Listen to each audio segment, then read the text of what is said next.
Great day to be right here in Houston, Texas. We are pumped up. Things are rolling in the sports world. The Astros, they're rolling. We're going to talk a lot about them in a little bit as they pursue another World Series title. We're going to start off talking about the matchup coming up. We don't know if it's going to be between the Yankees and the Guardians.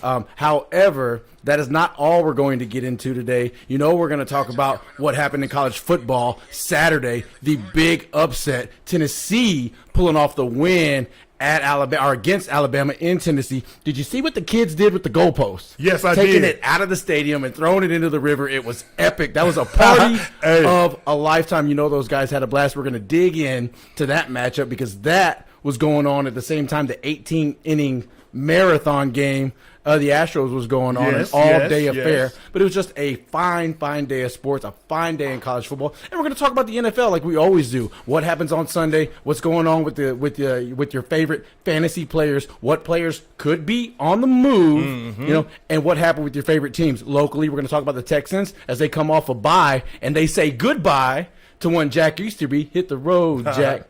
And don't you come back no more. Jack Easterby is gone. We're going to dig into what that means for the Texans, the Cowboys, and Cooper Rush specifically. Cooper Rush takes his first L of the season, and the Cowboys fall to the mighty Eagles. We're going to talk about that and, you know, Dak Prescott being on his way back. Yes, indeed. Dak and also, is on the way back. And if we have time, we're gonna dabble into the NBA as that season is getting ready to get kicked off, and there's a lot of hype surrounding the Houston Rockets, their young core, Tari Eason, along with Jalen Green, I like him. and what this could possibly be as far as their rebuild goes, and could things start turning around maybe a little bit sooner than we were expecting? As so far in the preseason, the Rockets have looked very, very good. Hey, Eddie Cox, you know what? Glad to see you back in here, my man. Good to see you. This is the Sports Court. I'm Gregory Beatty. That's Eddie the Hitman Cox. Him in the KID is in the building. Hey, and guess who else is in the building? Skrilla Montana is in the building. Grade A Media, Grade A Radio. What's the real deal going on up in here? Hey, Eddie just broke it down. For us. Appreciate you, Skrilla. Eddie just broke it down for us about what's going on and what we're going to be talking about, of course, and he hit it right on the nail. I really don't have nothing else to add on that other than the fact the Astros haven't lost yet today.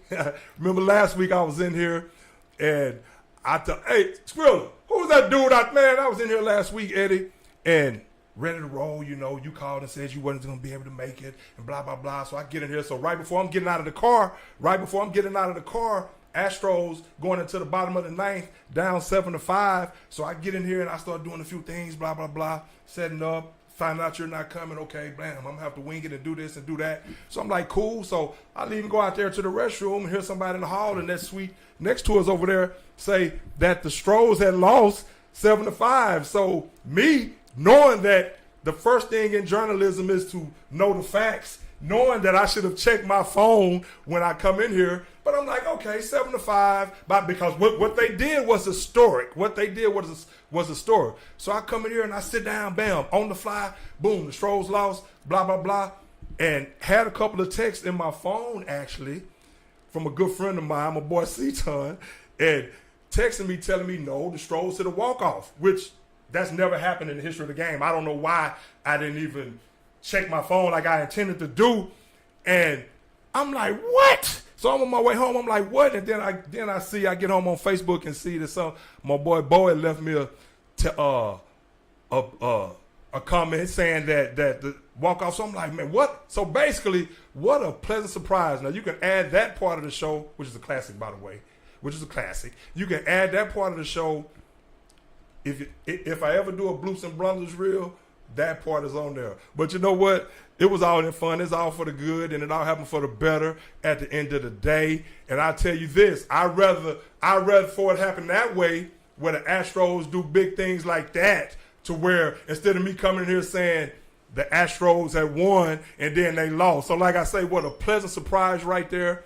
And the Astros are definitely Alvarez, Eddie. Hey, man, again, we're going to talk a lot of NFL. The NBA season kicks off tonight.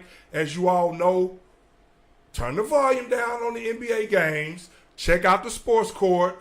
And you'll be just fine. Trust me, because it's a long NBA season. So somebody asked me earlier, hey, man, the NBA season starts today, man. Y'all, actually, we need to mount up some TVs, man. I'm going to mount a TV up there. If they get some certain channels that we can get in here so we can have a TV up in there. Somebody asked me, they like, Eddie, they was like, the NBA season starts tonight, man. Y'all going to skip the show? Bro, we're not skipping the show. It's never for a reason like that. I mean, those guys are doing what they do. Love sports, would love to watch games. Catch them later. We have our own fish to fry. We got our own thing to do. But Eddie, there's going to be some interesting things happening in the NBA. I mean, you got an early matchup tonight, Warriors-Lakers, and that's going to be an interesting one if you want to talk about the dynamic between Russ and Pat Beverly, and we'll get our first taste tonight of how that's going to play out. Los Angeles still non-committal really on what they're going to do with Russ. Many say Russ is on his way out the door. He's on the outside looking in. You're hearing rumors about him not wanting to join team huddles, yada, yada, yada. Rumors? But, yeah. It actually happened. They had no video. Well, rumors. Yeah, exactly. But what's the reason? You're hearing the rumors is because we can touch on that right now. The rumor is you don't want to go in there because it's a Pat Beverly, because Pat Beverly's present in the huddle. Is it true? Is it Pat? Is it the whole lot of them? Or was there just something else going on? Because they asked Pat Beverly, how do you feel about Russ Westbrook? He said, he's my friend. He's my best friend. But you know what, too, Eddie, since you brought that up right now, and, of course, it's a lot of season. And Golden State, of course, the ring ceremony is tonight.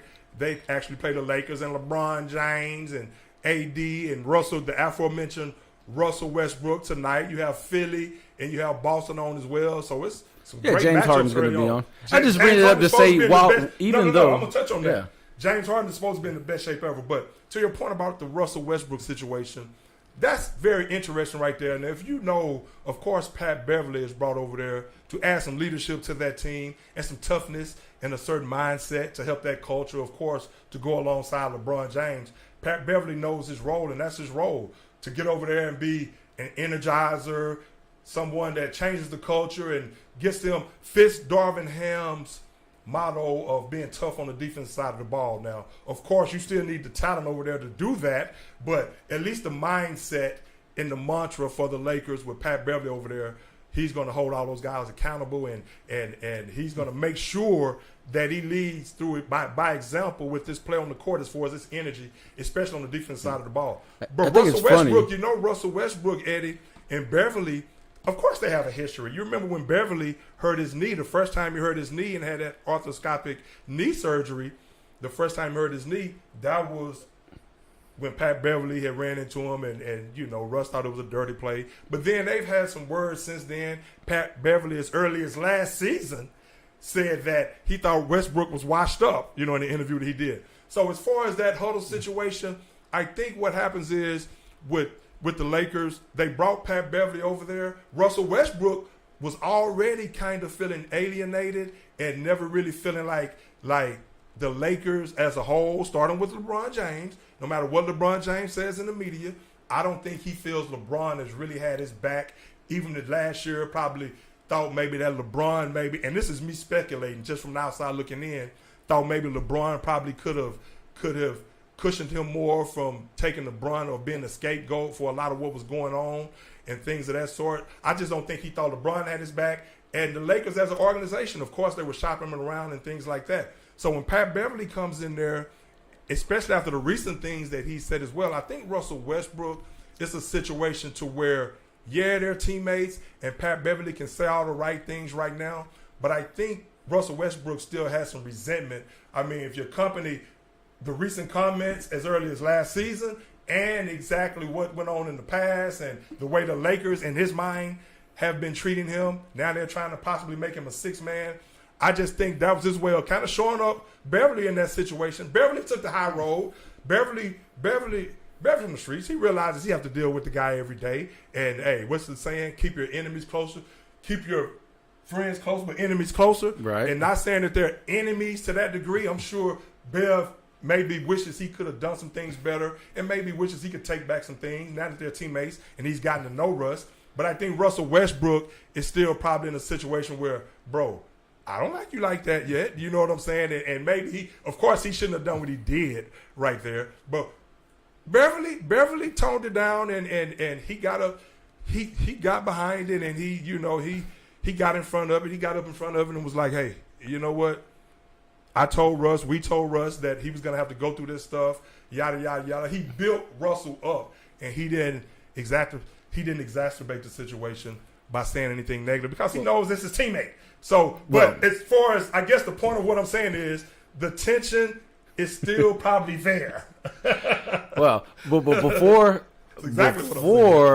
you picked that up and ran a long ways with it, I was saying I was saying all that to say that the drama of the prima donna and the whatever you want to call the spoiled NBA players, and especially the ones on the West Coast, even though that is somewhat entertaining in like a Real Housewives of the Los Angeles Lakers type of way, if you're into that kind of thing, it all pales in comparison to what happened over the weekend and what's going on here with the Houston Astros, as we now have a final score in the other ALDS series, as the Yankees are going to advance and they will come to Minute Maid Park tomorrow. All that kind of pales in comparison. So when we talk about, we're going to talk a little bit NBA. When that falls on the back burner, it's because right now, right here in Houston, we are seeing history being made by the Houston Astros as they have advanced to their 6th consecutive American League Championship Series. And it's not just that they're there, it's the way they did it. And the way they're playing right now, when you look around and you look at the rest of these teams, they're playing better than all of them. They're playing at a level where you could say, man, this team's really peaking right now. And in particular, they're really peaking with their pitching. And they showed that by winning that 18-inning game and using nearly every arm they had in the bullpen, or on the staff, I should say, to do it. But first, I want to talk about how they got there. And it's an unfortunate mistake or an unfortunate assumption that you made that the Astros had lost, but when Yordan Alvarez. Hold on, real quick. Think about this. Think about back in the day when you didn't have social media and all those type of things. Just think about if this was 1862, and you had to use the Pony Express, where they had the horses sending the telegrams to deliver certain news, and they send and the Pony Express only lasted for a year because they would run those horses. They would run those horses for 15 miles. Then they would get the telegram to somebody else and run it for 15 miles. Just think about that, man. And then it gets to where it gets, and you're like, oh boy. The Astros won. It's like 2 days later, it's that type of situation. It's crazy. Think about those times when he had to get that information. Yeah. It's like, hey, Miss Smith say you get last on supper tonight since you had that fortuitous blunder. You get last on supper. Hey. Give me a break. I'm just kidding around. Live a little bit. Hey, but as far as the Astros, just wanted to make light of that. But as far as the Astros, man, to your point, Eddie, and we'll talk a little bit more NBA because I want to talk about, you mentioned the Rockets, and the Rockets, I like what Jalen Green, they signed real quick before we talk about Astros. They signed KPJ. They signed KPJ to a 4-year extension for $84 million. So Kevin Porter Jr., he's definitely entrenched as that starting point guard to go along with Jalen Green, who's been balling in the preseason. I think put up 30-some points the other night. Like I've been saying, like we all know, the guy is going to be special. So I'm looking forward to seeing what the Rockets do this season as well, as far as the basketball is concerned. But top dog right now in H-Town, the Houston Astros. What can you say, Eddie? You're talking about, and like I said, glad they got that victory in game 1. Alvarez did it again in game 2. Hitting a home run, being like the next Reggie Jackson, wearing that number 44, who they may be playing Reggie's old team in the Yankees coming up here. If the Yankees, I think they probably finished out the Guardians. We'll check on that before the show is over. We'll definitely check on that. But no, they're coming to play Reggie's team because don't forget, he works for us now. Oh, I like that. Eddie Cox is in the building. Hey, Alvarez is looking like Reggie out there, Mr. October. He may be Mr. October the 2nd, Eddie. And, I highlighted last week in the midst of all, when I was talking about baseball, and we'll talk about the Phillies and the other things that were going on in MLB. But Julio Rodriguez, the guy is special for Seattle, but they're not ready to compete with the Astros yet. The Astros showed why they are who they are, the first team ever to go to six straight championship series in the American League. and the team is special now. The pitching, Alvarez, first of all, in game one, I mean, down 7-5, 2 outs, and for him to hit that 3-run blast like that, I mean, big time. Shows you how they do not wilt under pressure. And the same thing happened in game two, where he hit that blast, that 2-run homer, and you get those big bats like that doing what they're supposed to do in the lineup. And then with your savvy and with your championship experience, Eddie, that the Houston Astros have, you know the moment is not going to be too big for them. So you know they're going to be calm in pressure situations. Whereas other teams, Seattle, they're still a young team, whereas they're not going to be the same. Or it may be just a play or two here or there, but not only can the Astros beat you with power, but they can also beat you with just plate discipline, manufacturing runs, doing what they have to do. Now, the pitching, of course, has been stellar. I talked about that last week as well, and why the playoffs are so different. And the pitching, it's a completely different season. And to my point, we'll talk about that as we talk more about baseball, why that is, and my proof in the pudding for that matter. But the Astros, man, the pitching to that 18-inning game you're talking about, I mean, the longest game in MLB history with 0 runs going that late into the game. But you talked about the stellar pitcher performance by these Houston pitchers. I'm talking about it went like this, Eddie. Now, Lance McCullers started out after a dazzling 88 pitches, and he yielded only a pair of hits, issuing 2 walks. Then you bring in Hector Neris, Rafael Montero, Ryan Stanek, Luis Garcia, and all those guys use that experience and that championship medal and the mindset that Dusty Baker has these guys playing in right now is just on another level. But for all those guys to have each other's back like they did and to be resilient as they were and to hold off a Seattle team like that playing at home to get that victory, it just shows a lot about those Houston Astros, man, and you cannot question the heart of a champion. Well, I mean, it started in game one, which definitely didn't start out the way the Astros would have liked it to start. And we've seen in the postseason before the Astros get off to a rocky start in certain games and just not be able to overcome it. You know, we saw that even against teams that you knew the Astros talent-wise were better than, but those teams were playing, they were taking the momentum, and they weren't allowing the Astros to get it back. We saw the Braves do it to the Astros in a World Series. We've seen the Nationals do it to them. We've seen the Red Sox do it to them before. And, you know, even though the Astros had all this, you know, success, we have seen them get in these matchups before where a team is able to swipe their momentum away from them and then keep it and then, you know, eliminate the Astros, whether it be in the ALCS or in the World Series. However, in game one, you kind of got the feeling right out of the gate, you know, JV gets rocked. And that typically just doesn't happen.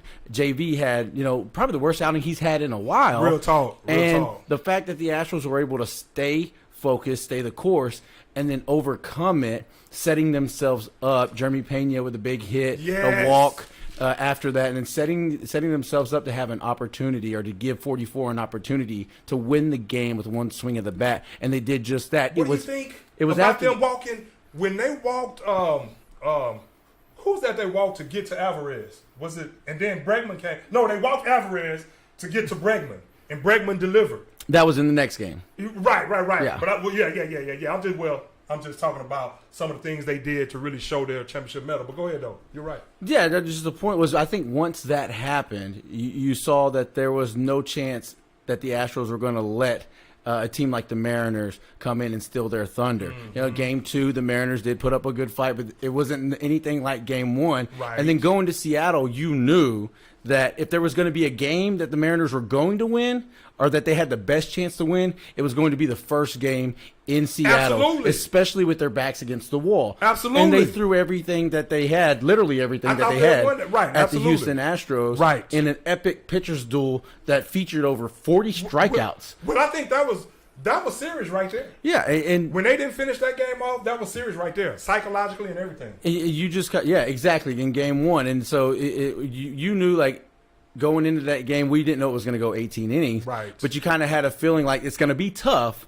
but you kind of had a feeling the Astros had it, and then as it got later and later and later, you almost wondered, would it be better if just let the Mariners have this one and then clean their clock next, in the next game? But see, I was thinking the complete opposite. I was going to say, I was glad you went there because I was going to say that, damn, the Astros are burning up a lot. Because at that point, they would need to beat you three times in a row, and you know that's just not going to happen. But yeah, but see, I was like, man, you burn these arms up like this, and of course, yeah, you would still have a series lead, but why not just go and finish them off now?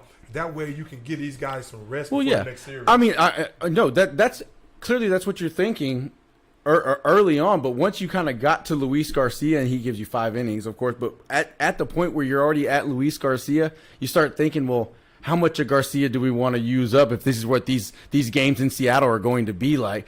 And of course, you're never going to be like, oh, just let them win, well, I know. obviously. But you're sitting there wondering, as we're about the big picture, as if they as we're watching a game that lasted longer than most people's average workday. You start wondering, what would be better. Now, the best outcome is what happened, the Astros winning, because with that sweep, they've given themselves a tremendous amount of time to rest. Yeah. They no doubt healthy. Justin Verlander is going to go on the mound.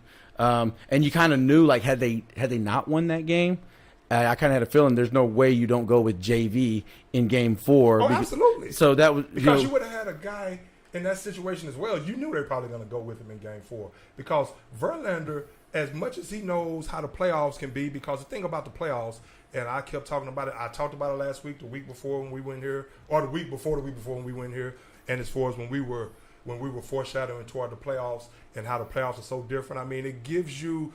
Everybody resets the clock and everyone starts at 0, and it gives teams a chance to really scout their opponent in detail and really go in with a game plan and things of that sort. So if Verlander would have pitched in Game 4, it was probably going to be something close to a no-hitter.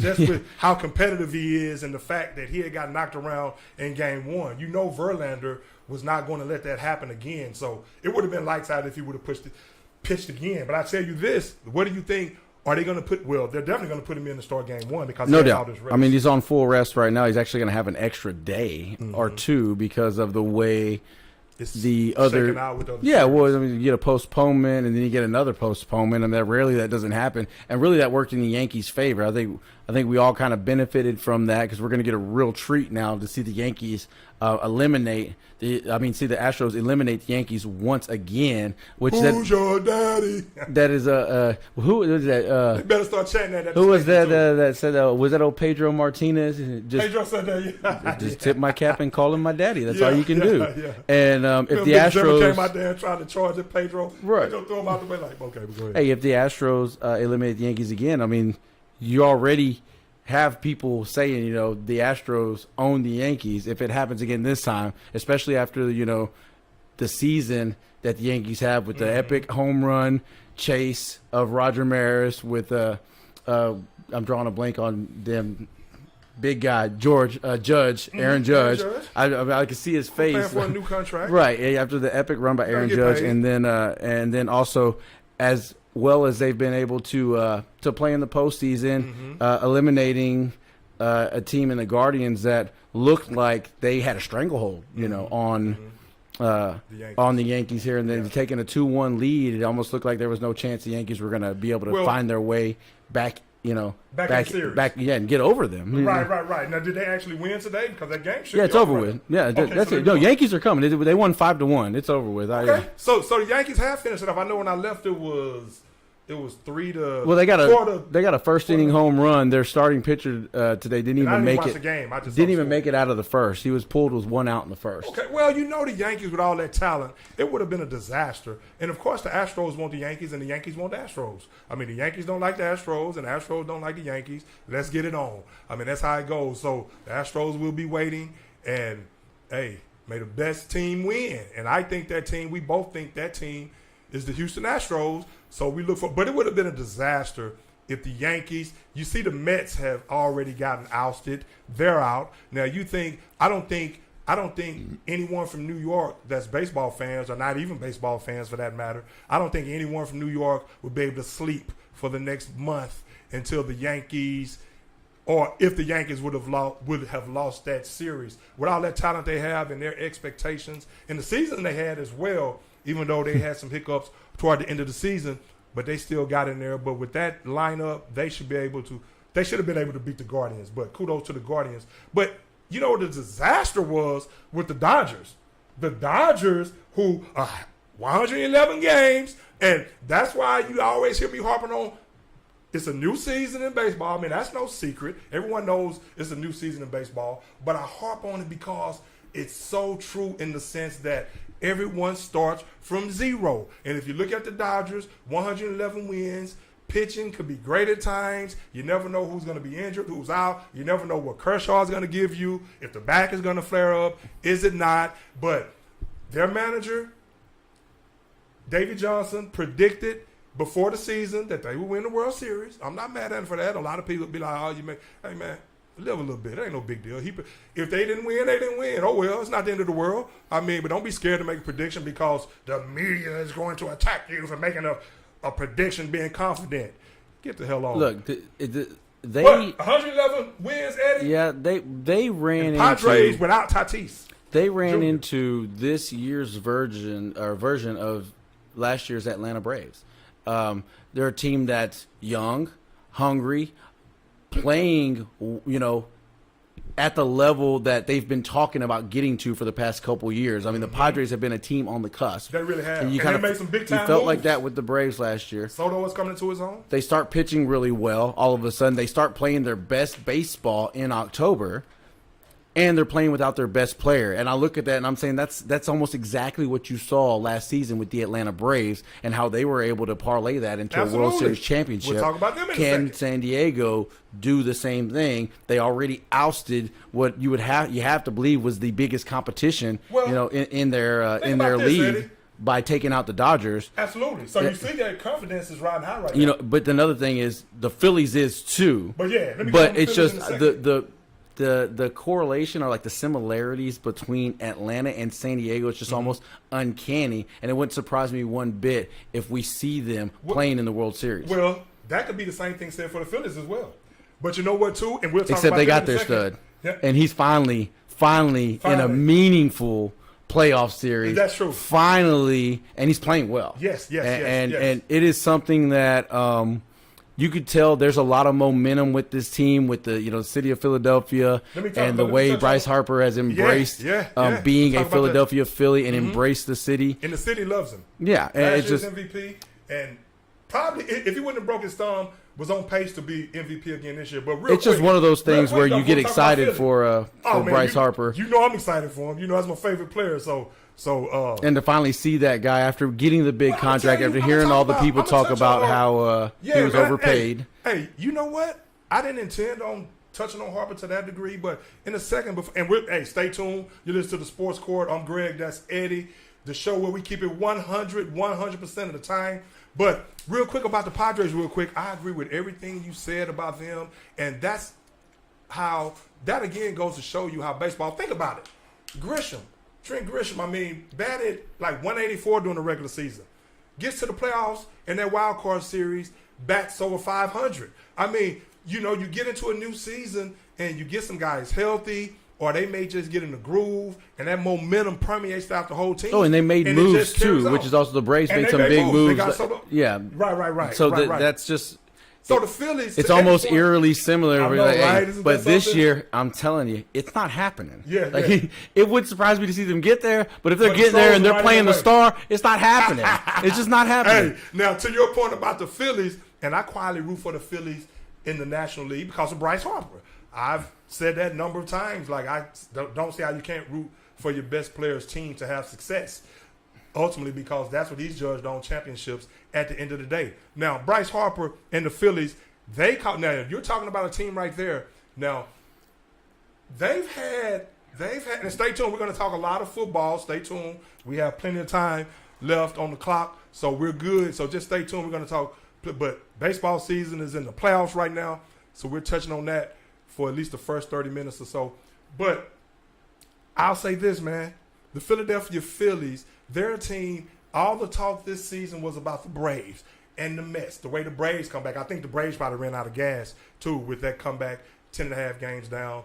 and all the energy that they put forth in coming back and taking over the Mets, they probably ran out of some energy as well. That, accompanied with the fact that the Phillies, a team that won 87 games, Rob Thompson, a manager that they really believe in, that's done a tremendous job. They're a team where you knew at the beginning of the season, I was even in here the first week or two of the season talking about the start that they've gotten out to, and Bryce Harper already on pace for another MVP season. You knew the offensive talent they had and the starting pitching with Nola and Zach Wheeler. So the thing was the bullpen. They won a lot of they lost a lot of games that if they had just a decent bullpen, they would have won. So you really didn't really know what to expect from the Phillies, but they stayed the course. Bryce Harper got hurt. Kudos to their team. Credit to their manager and their team for while Harper was hurt, who was on pace for another MVP season back-to-back. Kudos to them for doing what they had to do to continue to gel as a team and to get into the playoffs. Now, if it wasn't for the rule change this season where now you're allowing a third team, so they made it in as a third wild card. Now look at them in the championship series because they started clicking toward the end of the season. The last 17 games of the season, I think they were on the road, if I'm not mistaken. So that gave them a chance to really gain even more chemistry, even more camaraderie with each other. Bryce Harper was back in the fold, trying to get back into his groove. It took him the whole time he got back into the playoffs to find that groove again. Now he's back in that groove. And here's a guy, you talk about Eddie, when he first come into the league, he was, a guy that they said was overrated. I never thought he was overrated, but it was some times where you was like, okay, kind of leaving something else to be desired because you knew all the talent he had, and a lot of times he was dealing with injuries. Well, that was the thing. But for me, it was the injuries. That's what really held him back. The flash was never a problem. But to your point, Eddie, the guy, I love the guy, man. Because he's a traditionalist. He knows his history. He's one of those guys. He's not going to disrespect the game. He doesn't throw his teammates under the bus. He's all in. And right when he left, the Nationals won a World Series. That was just coincidence. And, of course, the Nationals, they've been in the tank since then. So, kudos to them for getting that done. But that was a fluke. But they got a World Series ring out of it. But for him to stay the course, come back that next season, win an MVP, and for Philadelphia to stay patient and to be patient with this team, a team that hasn't been to the playoffs since 2010. When you get a city like Philadelphia behind you with a blue-collar guy, with the flair, and the flair for the dramatic and the swagger that Bryce Harper has, it's a match made in heaven. So the Phillies are a team to be reckoned with if that pitching continues like that. Because the offensive talent is good. It's and important the defense is playing better. to note with Bryce Harper, he got the bag. And after he got the bag, things weren't really going well for Philly. And we were wondering, as we often do when you see those large, he got a 13-year contract? You start wondering, is it worth it? And then you start seeing teams like the Astros, teams like the Nationals, let their, best player or players that are one of their best players go because they're not willing to dole out that contract because so far in the past when you go back and you look at the A-Rods and up until now the Harper, maybe it just hadn't worked out. They didn't feel like they had to do that. But now you see that, Philly stayed the course. They didn't panic. And Bryce Harper, so many guys, you see once they get the bag, they're like, okay, whatever. I'm not doing well. I could go into the tank. You could go into the tank or just be he wants to be great, pedestrian and still make all your money. Right. And it wouldn't matter, but the competitor that Bryce Harper is, he wanted more. He had to prove himself. He did that when he won an MVP, and then his second MVP. And now, I might add. Well, yeah, but I'm talking about after the contract. Right. So this is the first one after the contract. Go out, get the MVP. So that's almost validation right there. Like, hey, this is why they paid that sort of money to me. And then now to continue on next season, lead these guys to a National League Championship Series and possibly a World Series. It says a lot for the perseverance of one Bryce Harper, and I got a lot of respect for the guy. Hey, man, you know what? And I like to hear you say that, man, because you know I concur with those sentiments to the fullest, man. The guy, when he first came into the league, he was reckless, would run into walls, but the hustle was never a question. The talent was never a question. And as he's gotten older, he's learned how to protect his body. Like I said, when Bryce Harper got hurt, I said, he's not going to come back. And that's one thing I've always noticed about him. Even when he was a youngster, when he was younger, if he got injured, he didn't care what the media was saying, what they were talking, whatever. He wasn't coming back until he was healthy. I always called him a slow healer. I used to be like, man, this guy's too young to heal that slow. But he knows his body. He knows if he has to cheat the game by not being at his best, he's not going to do that. But here's a guy, as far as at the plate, just being a professional, as far as if you look at his approach, as violent as a swing as he has, if you've really watched Bryce Harper, his approach has always been to win. I mean, always leading in walks, up there, top 1 or 2 in walks, getting on base, OPS. He's about getting on base, getting runs, doing whatever it takes to help his team win. And if that means hitting a 3-run homer or a shot to solidify things to get your team to the championship series, that's what he does. So I really want to see him. Now, they actually play tonight. They actually played tonight against the Padres. So that's 2 teams that were not expected to be there. Everyone was expecting, including myself, was expecting the Braves to be playing the Dodgers. That didn't happen. So maybe next year for those teams. Hey, but I tell you what, Eddie, let's move on, man. Let's talk. We have a lot of real quick because before we move to the NFL, I don't want to overlook when we talk about the Astros. I mean, it's easy to get caught up in just how dramatic, each game in this series was between the Mariners and how each game the Astros were able to pull it off.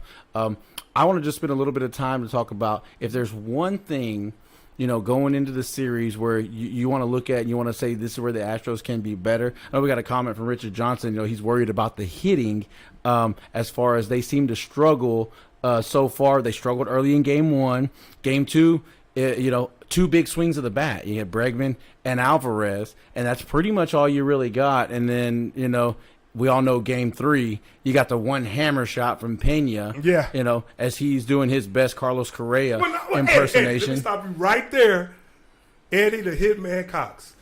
You mentioned Carlos Correa, who's opted out of his contract. Remember when we went here? Hey, y'all stay tuned. We're going to talk a lot of football, trust me. So stay tuned, college and pro. But you said, is Carlos Correa going to be entertaining coming back to the Astros? And what did I say? I said, well, it all hinges on what Pena does in the playoffs. Pena is settling in nicely. We know what he brings on the defensive end, but the way he's playing right now, and that home run really is going to elevate his confidence. I mean, when you're around a bunch of veterans like that know how to get the job done, and he even said as much in an interview after that game. They asked him what was the key to his success and what he's been doing. He was like, hey, he's around. Well, you saw who they had interview him, right? Huh? You saw who they had interview him, right? Yeah. Carlos Correa. Yeah. Hey, Carlos Correa did good as far as that guest appearance. Oh, I think he's made for TV. He did a fantastic job. I'm glad you mentioned that because I was watching Carlos Correa, and even though that accent is very strong, you listen to Poppy, and Poppy's accent is very strong. Hey, but you know what? If you listen to him, I love his accent too. You listen to him. I like to poke the bear sometimes. Did I poke you? Did I poke you? He's a joy to listen to as well, man. He sure did poke them, and they responded. Right. But Carlos Correa was a joy to listen to, and he's definitely made for TV after that as far as broadcasting baseball. I just thought it was an interesting dynamic. The guys on TBS and at Turner Network know what they're doing whenever they're thinking somebody's like, hey, we gotta get Los to be the one that talks to Pena, just to see how both guys react, and then to watch baseball Twitter go crazy, because everybody went nuts. Right. The memes start popping out. Carlos wishes he was still with Houston. And the other. And I don't doubt he does. I know he still has good relationships with everybody. All the guys still over here that he won a World Series with, that he played with. But he's got to go get. He's got to do what's best for him, and that's go and get the money, and then try to take the team you go and get the money with to a championship. A la Bryce Harper is what he's trying to do. Right. That's what Correa's trying to do. Out great this year, so he was on pace. I mean, you have an all-world center fielder in Byron Buxton. So when he signed with them, it wasn't like he was signing with some scrubs. Now, last season they weren't as good. They were not as good as they were the previous year. But he knew the talent and he knew the possibility that they could make some noise.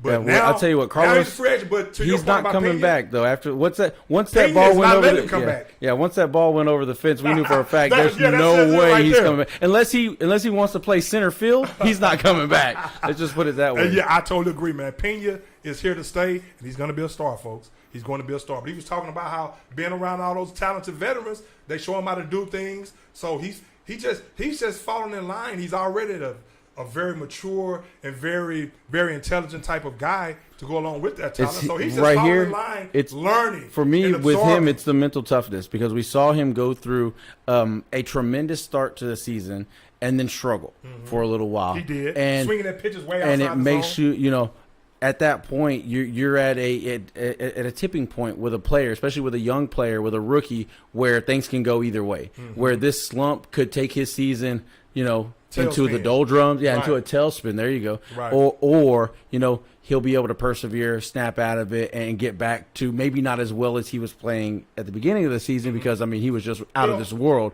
But to be able to improve and to get back and to be able to help this team and to be able to bring the production that they need from the shortstop position. Because let's face it, for whatever reason, even throughout this season, the bats have not all been hot at once. It's been one or two guys at a time.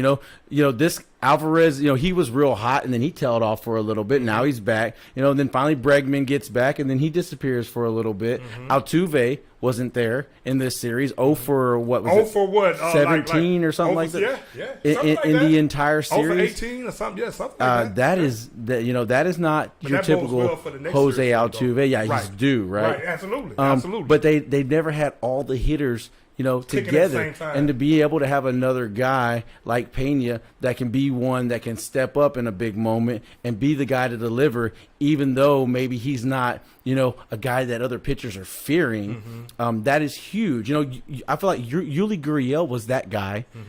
Last year, Yeah, and in 2017, You're right. a guy that if you're not getting it from Correa and if you're not getting it from Springer and you're not getting it from Altuve, here's this Yuli guy, who can show up and who can do some damage with the stick, and Pena's become that guy. Well, I'll tell you this about Pena before we move on, and I'll tell you this about Pena.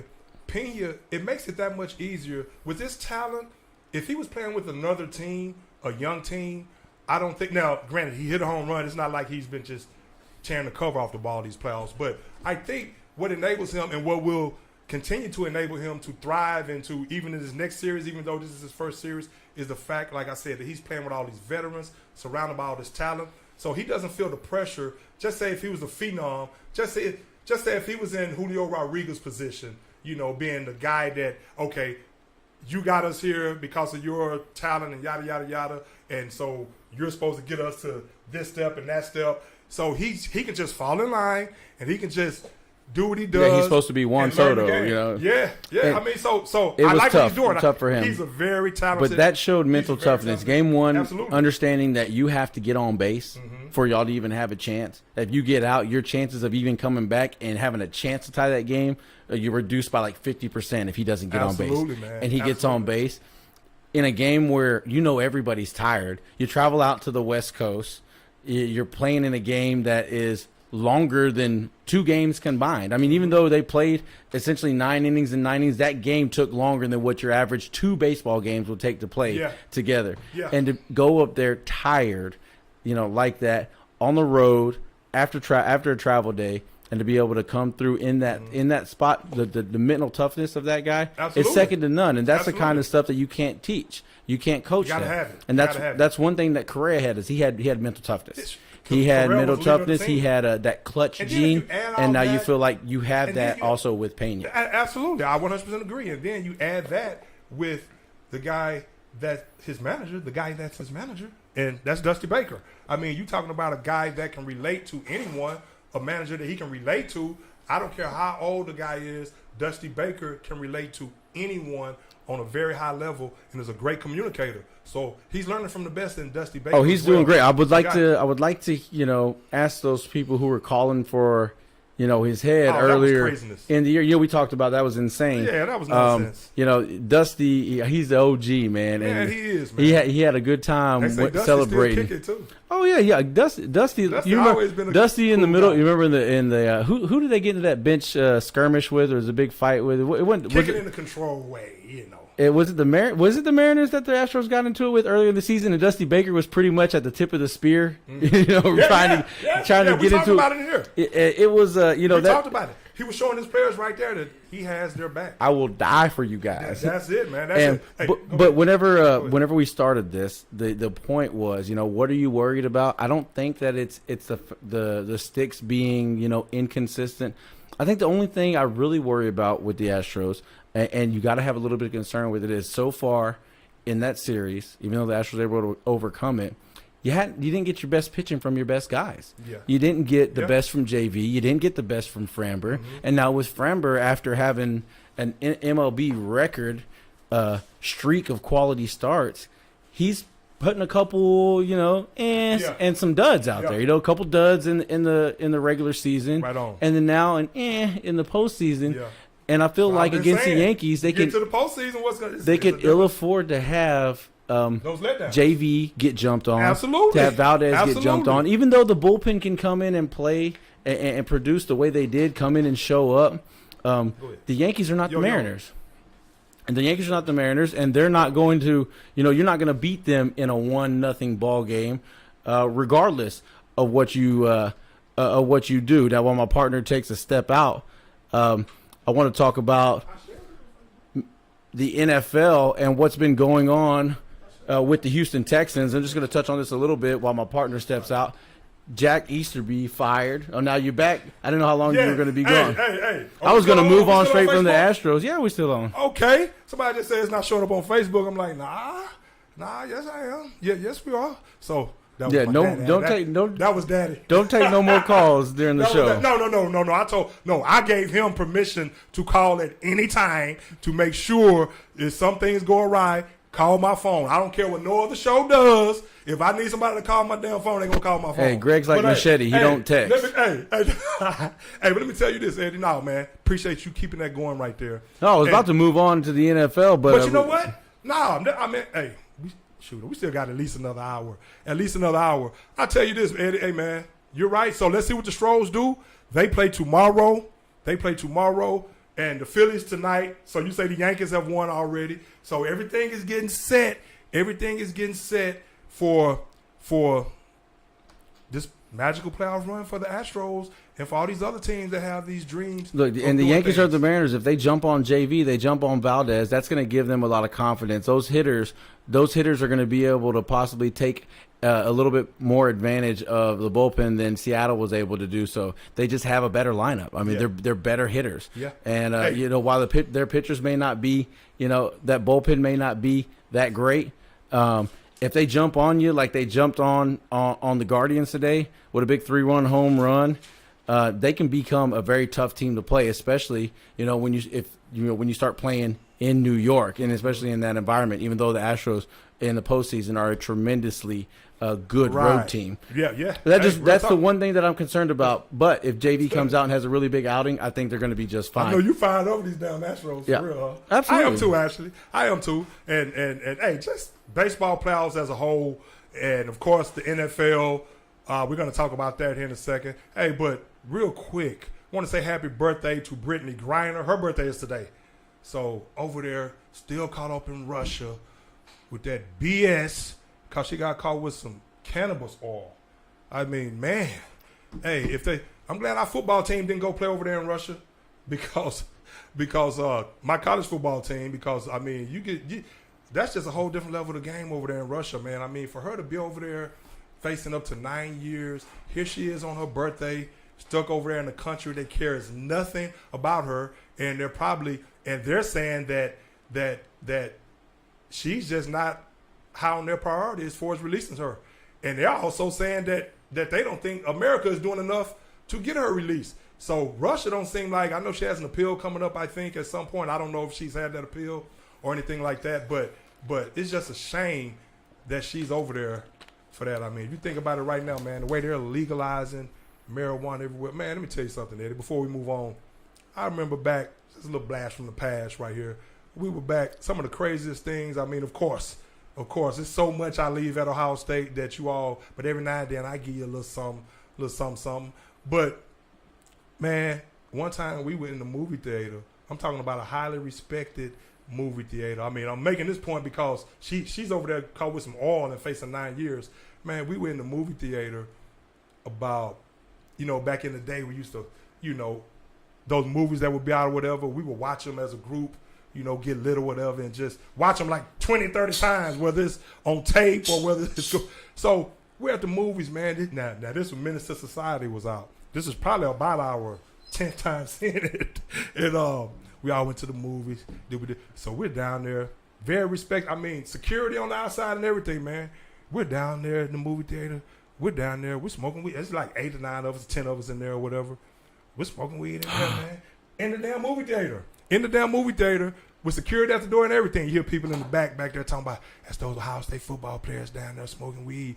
But, man, we would be in there just laughing and stuff. Now, that Brittany Griner situation is very, very serious. Things were different back in 1962 whenever we'll Greg played for the Buckeyes. That's around the time it was. But we'll be in there, man. Just say we'll be watching Menace or something for the umpteenth time. And it could just be like a part on there, just like a simple part, like that nobody really laugh at. And one of us, whoever it may be, may just bust out. When nobody else even laugh, just bust out because it'd be something that an inside joke we'd be not had from watching the movie over and over. Just say so that time where the dude say, when Kane was getting jacked in the drive-thru, and he say, and the dude say, nigga, I said a double burger with cheese. And he make that. I mean, no. When Kane was jacking this dude in the drive-thru, Kane say, nigga, I said a double burger with cheese. And the dude say, make that a double burger with cheese. I mean, just something like that. Somebody just bust out laughing. But for something like that, or man, I can go on and on. Even in Coming to America, we'll be sitting there watching that. The clip where the dude just clipped the dude ponytail, something that most people probably wouldn't think funny. And then Abdul say, I mean, the guy in the barbershop say, the guy Eddie Murphy was playing, that'll be $8. I mean, just something like that, man. We just used to clown. But I said all that to say this. For her to be over there for some damn oil, I mean, you're talking about coming a long ways. I mean, come on, man. I don't think Russia has come a long way, but speaking of I'm smart. I'm not coming to America, too crazy. I saw some friends over the weekend. Who might watch the sports court. And they talk about the many looks of myself that I tend to have. And they asked me about my hair. Right now, man. We're talking about Mahomes. They said, Eddie. Losing to the Bills. Eddie, did you perm your hair? I said, man, hell no. There's nothing but juices and berries. Juices and berries. A part like that, man. Just make it nice and neat. What'd he say? We used to clown, yeah, man. That ain't nothing but ultra perm. Hey, but that's what we used to do. I mean, just crazy. Now, of course, you know what's funny? When you mentioned right that, Greg, some friends of mine were talking about, even going back to when I was in high school, from like 2001 to 2005, things are so much different. We talk about, man, and we, it's not like we were violent people, but he said, you know what kind of bothers me? He said, you can't even get in a good fight anymore. You can't even get in a fight anymore because without, somebody going to jail, prison, or getting killed. Right. It just, things are so, and that was just what? I'm going to tell you this. 10, 15 years ago, when I was in, or 20 years ago when I was in high school, and things have changed that much since then. And it's not as a fun world. No, you don't need to go around fighting people. But let's face it, kids used to get into altercations and disagreement. They fight, they go home. One goes home crying, and one goes home celebrating. Absolutely. But what's that on Friday? You live. Hey, oh man, don't give me you live. But now you live inside a cage if you fight with anybody. I mean, for real.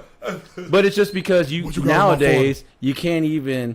You can't trust someone to have the wherewithal or the control to get into an altercation and lose, without feeling like they got to come back and prove how tough they are by killing the other person. Come on, man. That's today. If you watch the news. So you can't let them fight, and you got to lock them up if they do. Yeah, hey, man, it's so different these days. I mean, again, we used to fight. Man, there used to be a time, but you watch the news, you see that.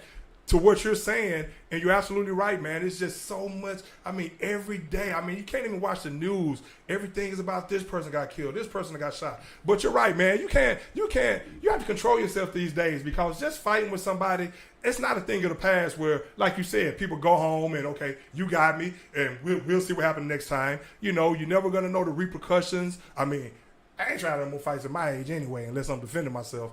But no. I tell you like that, right. But even then, you still got to be smart and you have to pick and choose your battles. If you're not defending yourself, man, live to see another day. Because like you're saying, man, I mean, it's just craziness. It's craziness. It used to be a time when I was a kid that, and I told this story before we talked about basketball, football. Stay tuned.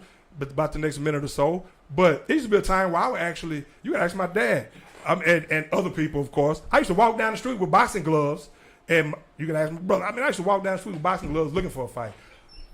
I saw Saquon do an interview. He trains like that, and he said that's what he used to do when he was a kid. But I used to do that all the time. My boy T Woods, hey, name drop alert. My boy T Woods, he stayed down the street from me, and we used to go at it every day. Either it's his crib or my crib. Sometimes I would take an L. Sometimes he would take an L. Most of the time he took the L though. But T Woods. I was gonna say sometimes probably means once. No. For one of y'all. Most of the time, he'll tell you. For one of y'all, probably means once. Hey, I thought I was Sugar Ray Leonard back in the day, man, or Muhammad Ali. But my dad told me as I got older, he never signed me up for boxing because as I got older, I realized why he didn't. He said because all the pounding and stuff like that, even though I was playing football. But I found out later that's why he never signed me up. But moving on, man. Moving on. We'll move on to the NFL. Let's do it, we'll bro. save the big college football matchups Yeah. For the end of the show. Yeah. Buckeyes play this Saturday. But we'll start in the NFL. We'll talk about the hometown team, the Houston Texans, right out of the gate before we get into the highs and the lows over what happened on Sunday and Monday for certain teams. Highs for the Bills, lows for the Broncos, of course, as they continue. I told you. As they continue just a disastrous season. After acquiring Russell Wilson. But I want to talk about hot dogs and all. I want to talk about the Houston Texans as they, on their bye week, found a way to win.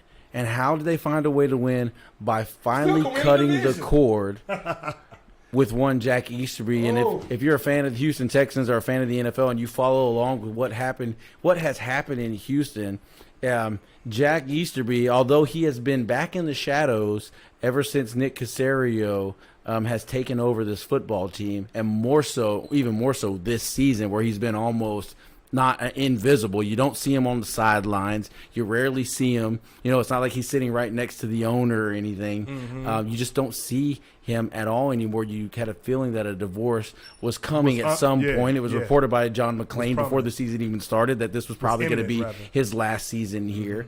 But they found a way to get rid of this guy. This is a guy who hijacked an organization, used his relationships to get to a point in an organization where he wasn't qualified to be. He's not a football guy, although he was the vice president of football operations, where a lot of these guys, these are general manager candidates, and this guy is nothing even close to that, anything like that. He had no business being that, but he had the ear of the owner. He was able to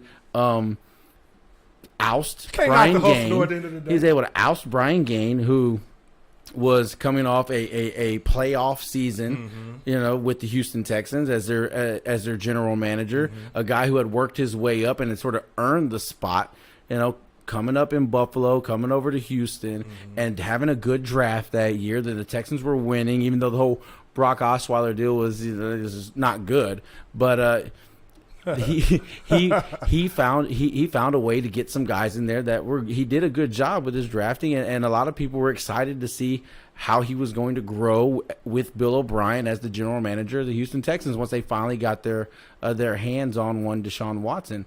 However, we didn't get to see that because Jack Easterby comes in and immediately starts trying to angle to get his guys in there. Nick Caserio was one. Tamper with Josh McDaniels. Yeah, he wanted to get Nick Caserio in there. He wanted to get ousted DeAndre Hopkins. Absolutely. Andre Johnson's another one. But there it is. He teamed up with Bill O'Brien, and he convinced not only one Cal McNair, but he also convinced Bob McNair that Bill O'Brien could be the next Bill Belichick in the sense that he could be I ain't gonna knock the hustle though. No, he could be a general manager and a head coach at the same time, and that it was going to work. And we saw it failed miserably. Jack found a way to survive Bill O'Brien. I don't know how he did that, and that was by bringing in Nick Caserio, because we all know, or it has been reported, that Omar Khan was clearly going to be the next general manager of the Houston Texans. That is who Korn Ferry, which was employed by the Texans to conduct a search for the next guy. How many millions did they pay for that search? They paid what? A lot. I don't know what it was. But they paid a lot for that search. and Nick Caserio wasn't even on the list of guys. Right. Jack Easterby was able to get Cal McNair to go hire Nick Caserio. Now, I'm not saying it's a bad hire. I'm just saying you started to see right then and there that this guy has he has the ear of Cal McNair. It was in the best interest of him. Exactly. And he sold it as in the best interest of all the people around him. But slowly but surely you would see that very important members, Well, staples. he shouldn't have had that much control. I mean, we're talking about staples in the Texans organization. Right. We're slowly starting to get, ousted. Mm-hmm. And none worse than longtime team president Jamie Roots, the late Jamie Roots, who, sadly committed suicide. And, maybe it's speculation, maybe it's not, but a lot of people say that he couldn't get over the fact that he was no longer the president of the Texans because that was his baby. He built that up. He built the Texans into a team that sold out every year, into a team that was very well marketed in this city, beloved in this city. Even though they weren't Super Bowl champions, this city supported the Houston Texans no matter, even through this wasn't the first time they've gone 3-13 or what. Right. They've had 2-win seasons before, and that building was still full. Yeah. After Jack Easterby came in and did what he did, you started to see that fans weren't going to support anymore. Right. And the McNairs sort of looked the other way and hoped that they could weather the storm. Yeah. They believed in Jack. Clearly they believed in him. Yeah. And then slowly but surely he started to show his colors. Right. As he started to, destroy relationships with people who you thought, wait a minute, I thought these are supposed to be people that this is Bill O'Brien's supposed to be one of your guys. Right. That you go to battle with. Right. And now, what did John McClain, I was listening to the radio the other day, he said Bill O'Brien wouldn't put Jack Easterby out with a water hose if he was on fire. And these are guys that came up in New England. He wouldn't even piss on him. Huh? Yeah, they came up in New England together. But I say all that to say this, it was clear to not only all of us fans and even the casual fan, everybody else could see what this guy was doing to the organization, destroying the organization. Andre Johnson not wanting to be a part of what's going on with the organization. You're talking about the greatest player in the history of the franchise, doesn't want to be a part of what's going on in the organization because of this guy. And we're talking about a guy who is one of the most humble and respected people and players that's ever played in the NFL. He is. And he doesn't want to be a part. Wait a minute. You really got to start evaluating, is this guy really helping the team? And clearly he wasn't. And now that he's gone, it's like the sun is out now again, and there's optimism. Well, the sun is out also because of that victory, so that helps as well. But to your point about Easterby, I mean, and you have to give the McNairs credit for actually coming to their senses right now, realizing that he's done a lot of the things that you speak of right there. With you being that Texans fan, I told you, man, I said when I saw that happen, I said, man, I want to hear Eddie's take on that because I know you've been saying that in the past that you didn't think Easterby was the guy. Well, as long as he was there, you were always going to wonder, because when Nick Caserio came in, he did everything he could to make it clear, like, hey, I'm running this show. Mm-hmm. But you need to look at the hiring of David Culley, and you think, Now, even though Nick Caserio has kind of somehow found a way to dodge the blame for the hiring of David Culley, because clearly everybody around the league, now David Culley, I like to say this for people that I like, but are just not great at what they do. Bless his heart, David Culley. He's a super nice guy, and I thought it was a good thing for his life to get the opportunity to be a head coach. And he's been a coach for years. For his dad to see him be a head coach before he passed away, I thought that was a really nice thing. And he helped that team though, too, Eddie. Yeah, I thought he came in and did. I think he came in and did as good as you could expect a guy in his. As head coach. I don't think he was an answer at all because you're talking about a guy who had never even been a coordinator before, not a special teams coordinator, not an offensive coordinator, not a defensive coordinator. Yeah. That was the first time ever in the NFL that they guys right now, like in the modern NFL that who has all this experience as coordinators. Well, of course they could still go bad, but tell me whenever they said all these. But I think his demise and what in his tenure with the Texans, I think it's overblown as far as how bad he was. Yeah, it was some things he definitely could have done better, but he wasn't a coordinator and all these things that you said. But one thing about it, I mean, the team that he inherited with the turmoil that we're talking about in the front office, going back to Easterby and and the tension that he had caused, not only within the locker room with players, but just within the organization itself, and what David Culley had to go through. And for him, and you look at Davis Mills toward the end of the season, he actually got better. Now, of course, he had some things he did throughout the season that you shake your head and be like, damn, okay, well, a head coach shouldn't be making those decisions. But you look at some of these guys now, and they're doing the same thing. And they've had 20 years of experience. So my point is, and he had one season to do it. He had one season. And maybe he wasn't going to be the best coach ever. But, he was a coach that he got his players to play. He got his players to compete. Now, I would love to see how he would be if he had a chance 3 or 4 years and he had some actual talent. I mean, so I don't know. But it's sometimes, even if you don't have, I think sometimes people get caught up in these technicalities and, okay, you have to have this many years of this and this many years of no. I'm not talking about you. I'm talking about in general. No, I understand. No. And I was listening to Michael Thompson one day when I was in L.A., and they were talking about a guy. They were talking about like, I can't remember exactly who it was, but it was a team that was entertaining the idea of bringing in somebody as a wide receivers coach, and he hadn't coached anything, but he played wide receiver, I think in college or the NFL, and they were on there having a debate about that. And Michael Thompson's take was, we're talking about a guy who won 2 championships with the Los Angeles Lakers, the dad of Klay Thompson and Trey Thompson that plays for the Dodgers. He was like, I'm so tired of all this where he doesn't have, man, did he play the game? Does he know the game? A damn wide receivers coach anyway, more times than not, is going to be under the, they're going to operate under the offense coordinator and under the head coach. So if he knows the game, knows how to relate to these players, knows how to coach, I mean, get a guy a shot. I mean, he may be better than anybody. You look at Mike Tomlin. Nobody thought Mike Tomlin, even though he had been the coordinator. And he was the underdog to get that job with the Steelers. Look at him. So sometimes it's just by feel, man. If you see something in somebody. The point is, though, like when you're hiring, when you're hiring coming. a head coach in the NFL, okay, there's only 32 of these jobs, and there's tons of candidates out there, okay? Yeah. Qualified candidates. Like Eric Bieniemy. When you have only been in charge of the wide receivers, how many guys are you in charge of on a roster maximum? 10 maybe, you got your 6 and then maybe a few on the practice squad. Well, there's no wonder that he struggled. Yeah, I mean, there's no wonder. You surround yourself with great assistant coaches. But the thing about it was he didn't even know how to hire a staff. Nick Caserio had to hire half of his staff. Maybe he was a lame duck anyway. This is a guy who. But I still think he wasn't as bad as it's not that he was bad. It's just. Well, when you get to the NFL, when you get to the NFL, NFL is not a place where you come in and learn on the job to be a head coach. You learn how to manage one side of the football. Right there with that money, though. Well, yeah, and that's fine. I always knew they brought in David Culley because they wanted to bring in somebody so they could burn a year. They wanted to burn a year. Without Deshaun Watson, they wanted to burn a year. I'm just saying. I don't talk too much about David Culley in his tenure here. I mean, that was tied to.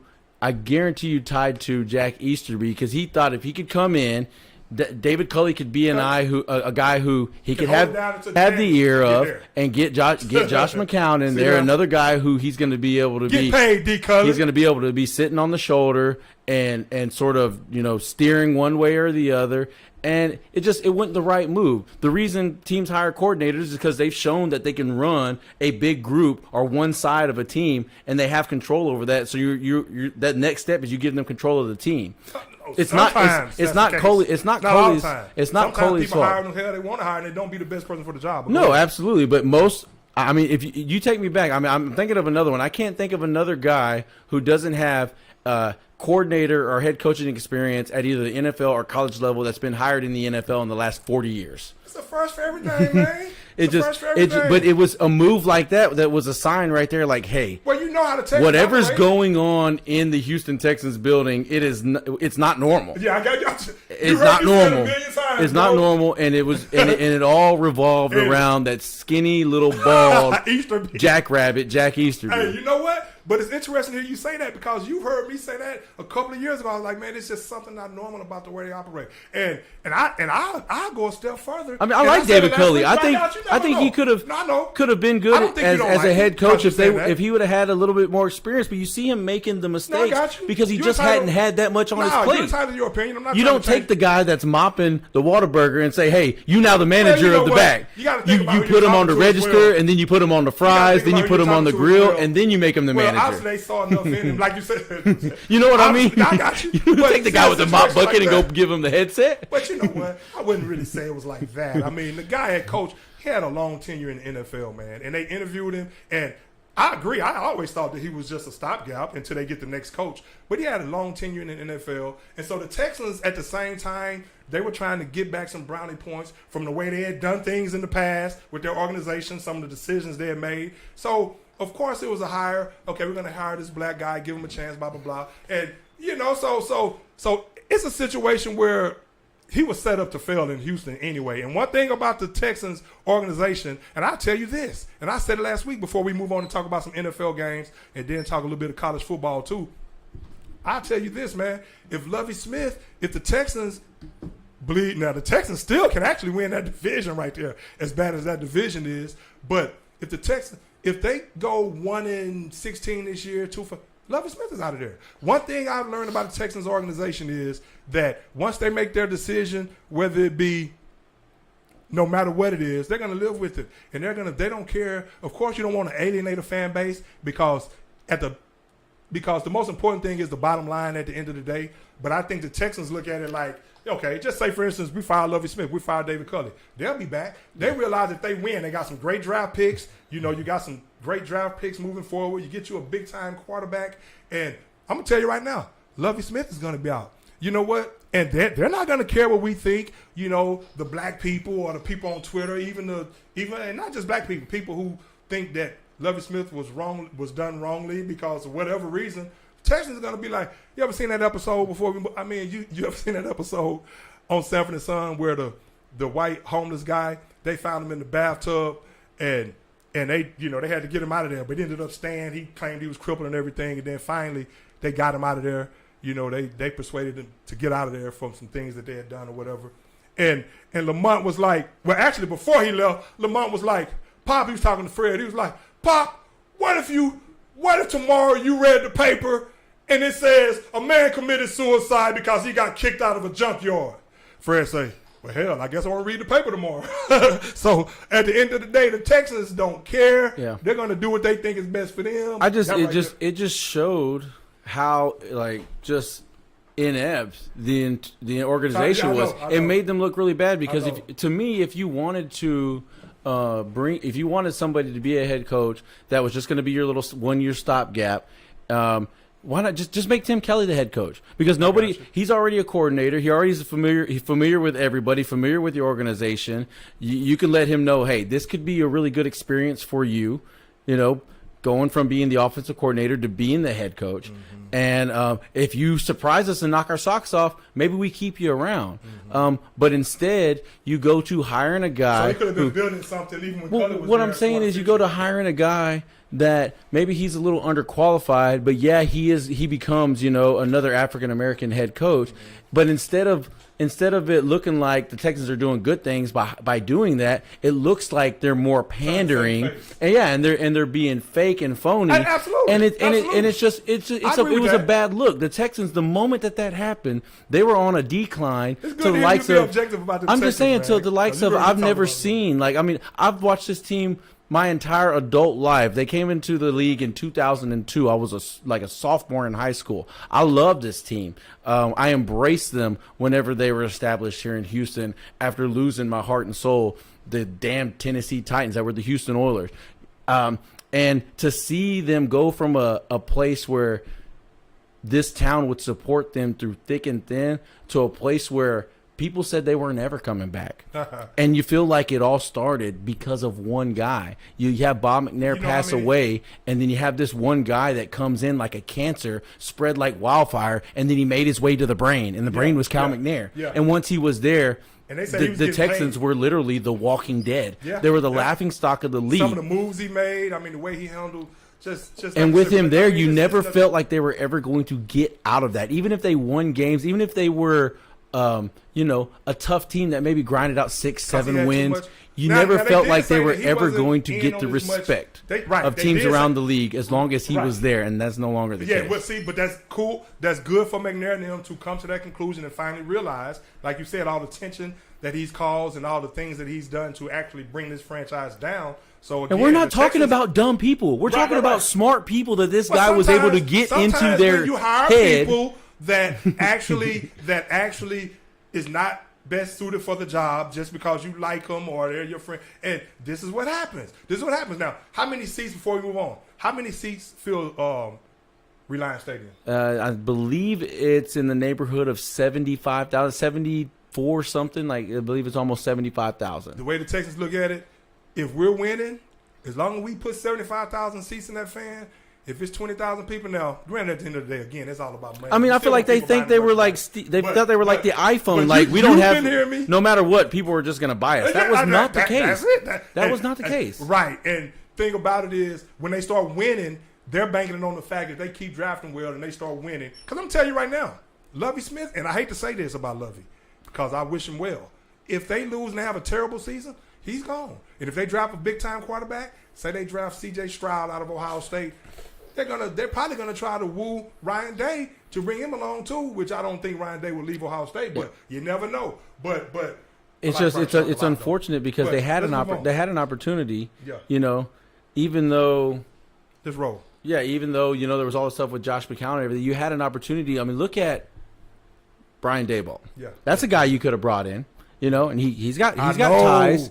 And look at how New York's playing. Doing great. Yeah, Robert Saleh. They're doing great. Okay, that's another guy that you could have brought in. You could. The They didn't even. the Giants they didn't even interview that guy. New York fans are happy about those. They didn't even teams. interview that guy. Talk about them right quick. These teams are rolling. So you're letting all these opportunities go by where you're going to. I like Lovie Smith, but they drafted well. Which one of these coaches or who's Lovie going to hire that's going to be able to take the young quarterback you're going to draft or the one you have right now and turn you into a winner? Because you're letting these guys go. If they draft a quarterback in the top 3 to 4 picks this year, Lovie won't be there because they're going to draft it. They're going to oust Lovie, and like I said, everybody else will get over it, and then they're going to get who they believe is best suited for the new talent, this new generation of talent that they feel they're bringing in. And so I think Lovie will be gone now. It'll be some it'll be some coaches out there. How about the Texans go get Urban Meyer? That will never happen. Now, hey, Urban will be coaching in college again next season. I like Lovie. I think it would work with an offensive coordinator, but I don't know. It would be cool if they go and get like a young hotshot offensive coordinator, like what Josh McDaniels was for Bill Belichick. From Ole Miss? No, I don't think so. I don't think so. I think he has them. Lane Kiffin, he's a head coach. He won't go back to being an offensive coordinator. But you go and get a guy who's an up and coming, an up and coming guy. Like even though this was a guy who was talked about in Josh McCown for the head coaching position, but a guy like that, a guy that has modern NFL ideas, running a modern NFL offense. The thing about it is, but you're not bringing him in as a head coach. The thing about you're not bringing him as a head coach. That's my point about the receiver coach. That's what I'm saying. How you make it work with Lovie being your head coach? I think he does a damn good job of running the defense. Yeah. The problem is, would he be willing to let one of these young hotshot coordinators like a Kellen Moore? Get you a Kellen Moore. Yeah. Okay, would you let him come in? Would you let him have the offense? Would you let him run the offense the way he wants to, or would you be or would you be right there in his ear telling him, we need to run the ball, we need to run the ball, we need to run the ball? Yeah. And let's move on. You know what I mean? Because that's what Lovie's doing now. There's a lot of talk about the 1-3 Texans, but hey, we're in Houston. We need to run the ball. We're in Houston. My boy Eddie the Hitman Cox is back, and of course we got to tell what's going on with these Houston sports more so than anything. But you know what else? My Cowboys lost to the Eagles this past weekend. So obviously we wasn't going to start with that. Nah, just kidding. We start with that a lot of times when they lose, because that's not the only game they're going to lose. But the guy that I've been promoting and hyping up on here, Jalen Hurts. They ran into Jalen Hurts in the Philadelphia Eagles, and of course they ran into them without. I don't have nothing to say. They ran into that defense. Let's be honest. They ran into that without their starting quarterback. So we will see them again. The Eagles are legit. Hey, what is up with a lot of Cowboys fans? I like the way the Cowboys. I told you. I'm not a moral victory type of guy, but Cooper Rush, love the job he did. But I said last week, Eddie, I said if Dak can play, You dress him up. If that game is that important to you, you dress him up. And when the first half, things did not go the Dallas Cowboys way on offense. Third quarter, they got better, but then after that, it did. So I say you dress him up, and if you see it's a point to where you can't match what Philly is doing on the offensive side of the ball, and you need some juice on offense, if Dak is healthy enough to play, you play him. So obviously that game, and I think he was last week. I think the Cowboys kind of said, okay, well, if we lose, we have an excuse anyway. But who knows? Cooper Rush may just do the unthinkable and go to Philly and notch another victory as well. So I think they were kind of looking at it in a sense. And then they're going to say they want to make sure Dak was all the way healthy. But you dress him up because he has things that Cooper Rush doesn't have. And he can make every throw, which Rush, I don't want to take anything about but he's been conservative. He's been winning, not turning the ball over. And he can utilize his legs. So the Eagles got him in that game. Of course, they go to Dallas at some point, and I think the Cowboys will be ready to rock and roll. Well, even with Dak Prescott, there's not the same. You're not getting the same production from certain places that you were last year. I know you won't give up on it, but I'm about ready to, push aside the Michael Gallup experience and elevate one Noah Brown. He's a body okay. Because Noah Brown is, but as to where you don't use it. Well, I mean, you kind of got to have him, but by now you're just not getting what they expected they were going to get out of this guy, and whether it be because I get that, but it just I didn't see it before. You got flashes of it. You got flashes of it. That's what I was gonna say. Gallup will Gallup. But then you have a guy like Noah Brown who every game he's making you a big play, whether it's a big catch. Now that catch that he made in the back corner of the end zone that was this close to being a touchdown. Right? Maybe they changed that rule. I think if you get 1 foot down in twice, that should count as 2 feet if you ask me, because he got 1 foot in twice. Yeah. But he's a playmaker to me. Where Gallup is a guy that he doesn't do it consistent enough. Let me expound on that. No. Here's the thing about Gallup right here, and that would definitely be addition by subtraction. I mean, I'm not saying you push him aside, but it's already happening. Brown's getting more targets. You're saying they should feature Brown more. I agree with that, and I agree with that in this sense. And of course, the Ohio State Buckeye, Noah Brown.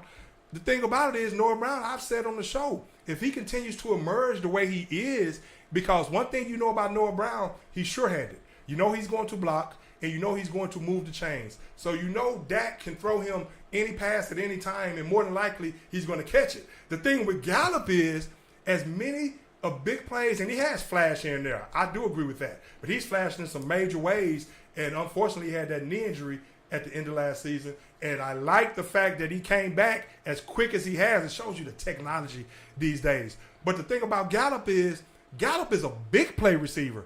Gallup is a guy that you need to open up things for the run game to keep the defense honest, because he can take the top off of a defense, whereas Noah Brown is going to be more of an underneath control possession receiver. So I think you just continue to get Gallup healthy. Yeah. One thing about Gallup, to your point, I know what you're saying, Gallup, he's never, even in the last game, you look at a pass he missed that was on the third down, his hand-eye coordination, where he will make some huge plays, but he's a body catcher.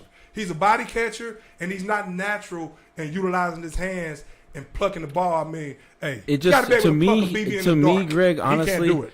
Okay, maybe he still has the talent to be that take the top off the defense guy. He's a big play guy. That doesn't fit what the Cowboys seem to be doing. They don't take enough shots down the field. They can't bench him? I would trade him. What? I would trade him. After you already lost Amari Cooper? I would try to trade Michael For Gallup. who? I don't know, whatever you could get. No. Gallup is going to make you pay for those words. To me, I would, for the Cowboys' sake, I would hope so, because I've been a big supporter of him. I thought that he was going to be really good, and to see them down within striking distance and going to Noah Brown instead of Michael Gallup, to me, that's a big sign. How about go to both of them? I'm just saying, it's only one ball. Yeah, but you still don't take your big play threat after you've gotten rid of Amari Cooper. I think Michael Gallup. I'm gonna have to look it up and see how many times they're throwing the ball further than 30 yards down the field, because they don't do it a lot. Well, now that Dak is back, that's to my point about that's what happened in that game right there. I mean, Philly, as great as those cornerbacks were playing, they knew the Cowboys were not going to open up things on offense, because as great as Cooper Rush has been, and managing the game. They knew they knew that wasn't Dak Prescott back there who's just going to sling the ball all over the field, and he's going to chance you deep. He's going to take those shots deep, and so the Cowboys.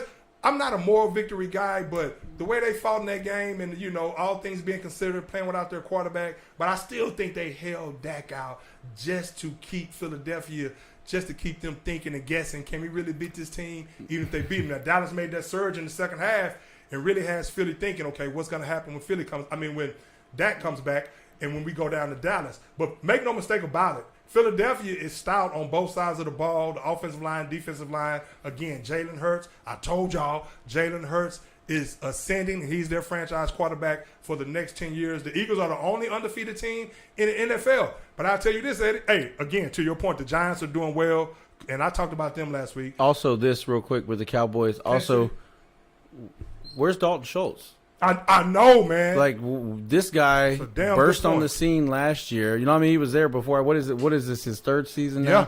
He burst on the scene last year, had a breakout season, and now this year he had a knee injury he too, is a non-factor. He really is. And that's the thing right there. Hopefully when Dak comes back, it opens up. That'll give these guys that we're speaking of, Gallup, Schultz, and that'll give them time to even be even healthier from those injuries, from those major injuries that they had.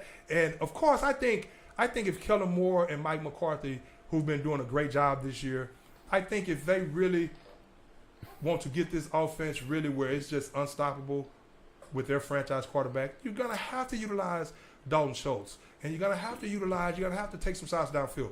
I say you even try to find a way to get Turpin on the field more, just to give the defense something to think about. Is he going to run a reverse, or you get him a screen pass and let him do some damage? I mean, man, don't leave nothing at your disposal as far as weapons are concerned. But the main thing, as far as the Cowboys, continue to pound the football with Zeke and Pollard.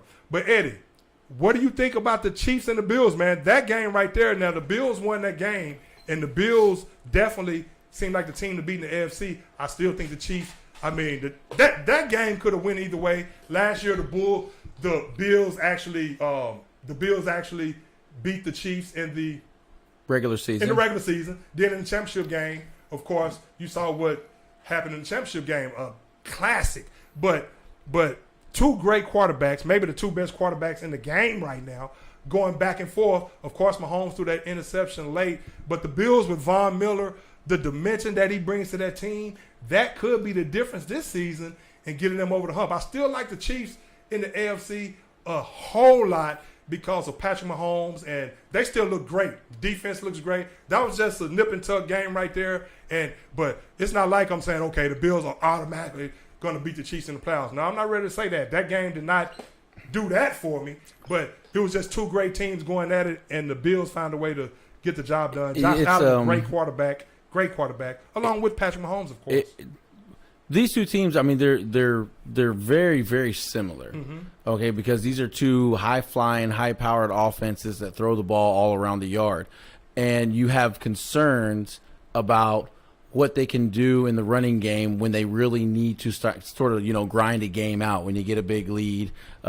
Both teams, running backs, although Singletary has had a game here and there, Edwards-Helaire has been able to produce some scores. Neither team has a really dominant running game, so they have to get that running game type production from the short passing game. Travis Kelce is able to do that for the Chiefs at time, but they really miss Tyreek Hill being able to take a 5-yard crossing route and go 15, 25, 30, 45 all the way to the house. Mm-hmm. They don't have that anymore. They're trying to get that production. You need to get it from Sky Moore. Well, Sky Moore's kind of been a non-factor, but Juju Smith-Schuster has made. He's coming he along. made a big play there where he took a pass and was able to spin out of a tackle and go. But that's the thing. If you have a guy who can be a possession guy, that's him. You can use those short passes as your running game. You look at the Bills having guys like Stephon Diggs and Gabe Davis, having the amount of threats that they have, that's what sort of elevated them, and why I think if they do match up with the Chiefs again in the playoffs, which they likely will. Well, they'll be the favorite. I think that they were the favorite going into Kansas City this past weekend. I would pick the Bills because I feel like with the combination of their ability to get after Patrick Mahomes and make him make mistakes, because we've all seen that when you can get after any quarterback in the league, you can make them make mistakes and force them into none bigger than the interception that he threw on the final drive. Yeah. And he just didn't see old boy. He didn't. He didn't see him. That was a great game by Leslie Frazier. That's what happens whenever you're able to get that kind of pressure on a quarterback in a pressure situation. I just think the weapons that the Bills have, while Kansas City is still figuring out if the guys that they replaced Tyreek Hill with, if they're going to be enough to get them over that hump, because really to get them over the hump against it's either that or something has to happen in that running game. Like you got to go to Pacheco or think that's it right there, man. CEH has to sort of come to life and be what he was the first season that they had him. The running back, Greg, he had 13 touches. He had 3.5 fantasy points last week. He had in that game. 13 touches. Didn't do anything with them. Committee type thing for 3 running backs. And I mean again, but that's like his third game being held under 20 yards rushing. He had a game, and he's good. He's good out of the backfield in the passing game at times when they target him. I'm just saying they need that dynamic in their offense. If they had that, I don't think right. So if they had that, they would be the favorite. Chris McCaffrey, cool. But here's the thing, too, with the Chiefs in that regard. I think their running backs have been playing well this year if you look at what they give them, Pacheco. What I think needs to happen with Andy Reid and those guys, and what really helps Pat Mahomes, is when they actually commit to the run game.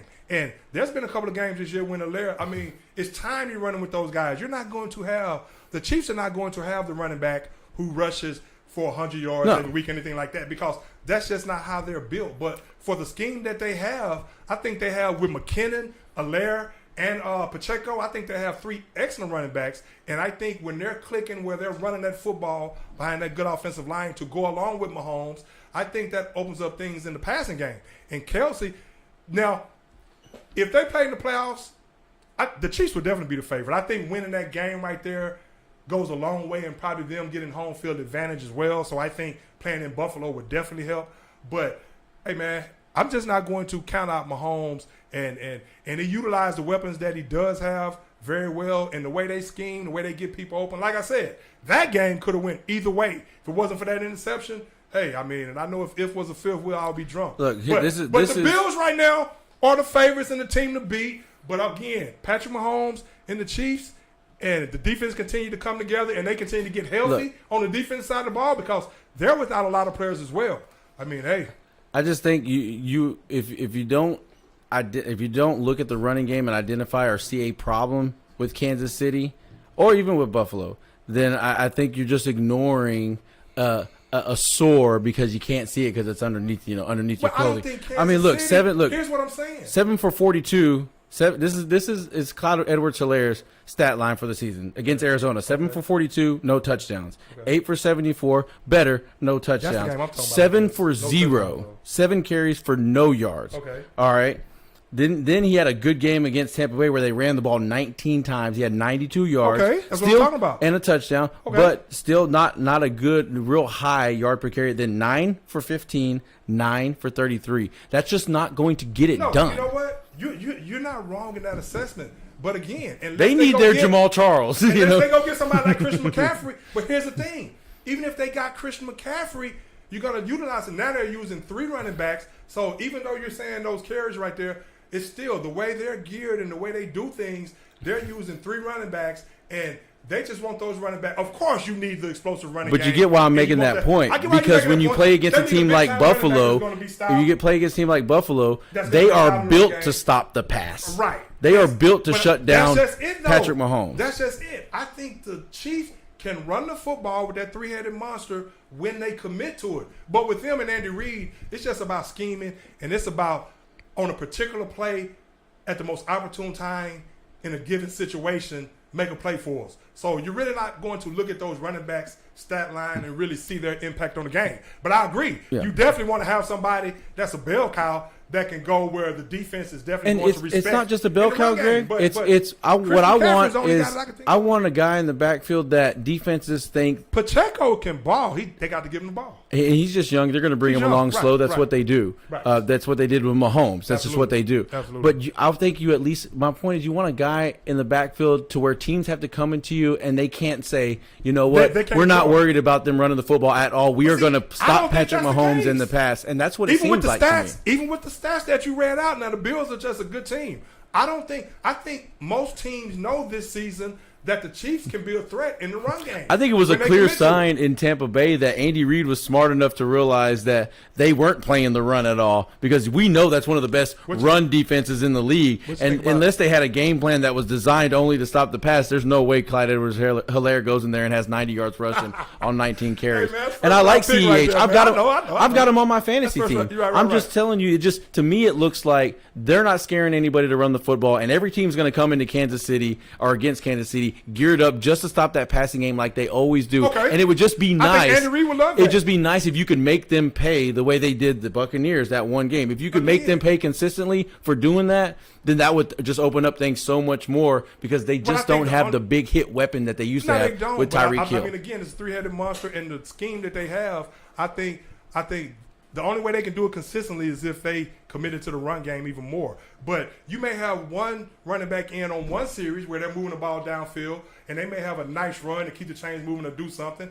And then, and you know, but you're looking at Patrick Mahomes in the passing game, and then the next series, there's another running back in there. So, I mean, these guys, you know, they can't really get into that groove, and they can't really get into that groove as far as being on the field, period, and as far as just the number of carries they're getting, and at certain time. I mean, you know, so the Chiefs, I think the Chiefs are very formidable in the run game when they commit to it. But to your point, I would love to see them get Christian McCaffrey. They can do that. McCaffrey, if they can do that. I just don't know Now, if they're willing to give up what it takes. Yeah, I know. See, that's just it right there. Because they've went and But let's made move on, big Ed. trades for other players. I mean, Yeah. you go back to the Chris Jones trade and stuff like Right that. on. I don't know if they're willing to give that capital up, because they still need to add some pieces on. They're okay on the offensive line, but they're getting older. They need to add some more pieces to that That's true. offensive line. And I don't know if they want to give up a Even first though the round pick, offensive line is playing which well may this be year. what it ends up costing to get Well, one. but you Kitchen, know what? Christian The McCaffrey. Chiefs, I wouldn't be Now, the surprised. Bills, I would they be are willing to surprised. give it I up. would be surprised if they did that, for the simple fact, if they trust their scouting department and they're like, okay, we can go find us a gem as an offensive lineman. But if we have a chance to get Christian McCaffrey this season to be that guy to get us back to a Super Bowl or to help get us back to a Super Bowl, I would be surprised if they gave up a first-round pick for it. You almost would have. I think you Trade would deadline have is coming to. up soon. And you're going to have other suitors like Buffalo who are very interested in this guy, because they feel like he can do the same thing. Don't get me wrong. Buffalo knows, just like Kansas City knows, like if they had a guy back there that scared people, it would make their passing game that much better. And that's why they're going to look into trying to get this guy. There's rumors already Buffalo is making calls. But there's also another guy that's come available in Cam Akers, and I feel like he's going to be the consolation prize. change of scenery. And maybe he may be a guy who the Chiefs go to, because That's he's just interesting. Hey, man, I like he's that. just more. I like that. He seems like more of the back that they like to get lately under Andy Reid, which is a guy who may not be a very strong in between the tackles runner, but is multifaceted and has a lot of speed. Yeah. Hey, like I said, I'm not adverse to them bringing in another running back. And I don't think Help he's that. going to cost the first. Yeah, I got you. Hey, but you know what? Also, Green Bay looking whack right now. Tom Brady, Tampa Bay lost, so everybody's wondering about What what's is going wrong on with Tampa Russell Bay. Wilson? Russell Wilson, man. Hey, I talked about it on the show a few weeks ago. I got to give didn't credit real quick to a friend of mine and a friend of the show, Richard Johnson, because he had sent me a text You know that what's wrong said, with Russell Wilson? his text said, the best plays you're going to see out of Russell Wilson from here on out are going to be in his highlight reel. Hey, he's speaking my language. Agree Hey, or I don't said agree? Greg agrees. I mean, I said it. Dick Johnson. Did I say it a few months ago? I mean, a few weeks ago? I said, hey, Dick Johnson, appreciate your comment on that, man, because I've been saying it, bro. So let me tell you this. I don't know what's up with Russell Wilson right now. Of course, the head coach is awful right now. And also, they don't have any chemistry. I just think he's lost a step. He's lost some zip on the fastball. And I don't know how invested Russell Wilson really was in the offseason. He's this superstar, this glamour guy now. You know, the Hollywood type family, whatever. You know the superstar wife and just, you know, sitting up in press boxes at certain games. It's just he's too much of a star now, and I don't know how much he's totally invested Who's that, like Aaron? he used to be. No, I'm talking about Russell Wilson. And that's just me speculating. He's probably a very hard worker, but he's lost it. To me, they just look like a team where nobody's on the same page, and to me, that falls no chemistry at all. That falls right at the feet of Nathaniel Hackett. Like, if you bring in Russell Wilson, or the organization decides to bring in Russell Wilson, you guys can't be going in different directions, or you guys can't be at odds. And it doesn't seem like they're on the same page. If I was Nathaniel Hackett and I saw this happening, it goes one way or the other. Either you tell Russ, you're only going to do, like, we're going to do things my way and that's it, or you say, hey, Russ, what do we need to do to help you get better? Absolutely. What do we need to do to help you perform like the Russell Wilson that you were in Seattle? What do we need to do to this offense? And right now, they just seem to be showing up every day. They're discombobulated. And just going out there and hoping that they're going to get a different result. I know. I mean, you look at – that's what I'm saying. How invested is totally is Russell the Wilson? pictures are coming out. Melvin Gordon, you know, looking at Russell Wilson like he's disgusted. All kinds of all kinds There's a lot of tension over there. Yeah, a lot of tension on the sidelines. Hey, you're right. Well, that's what losing does, man. When you lose, when you're a team that's expected to probably compete for a Super Bowl, and then these guys are looking at it too as well. Like, okay, now Denver, they made the sexy hire. They haven't had a superstar quarterback since Peyton Manning. So now we go out and get Russell Wilson, who's been on the decline, in my opinion, for the last year or two.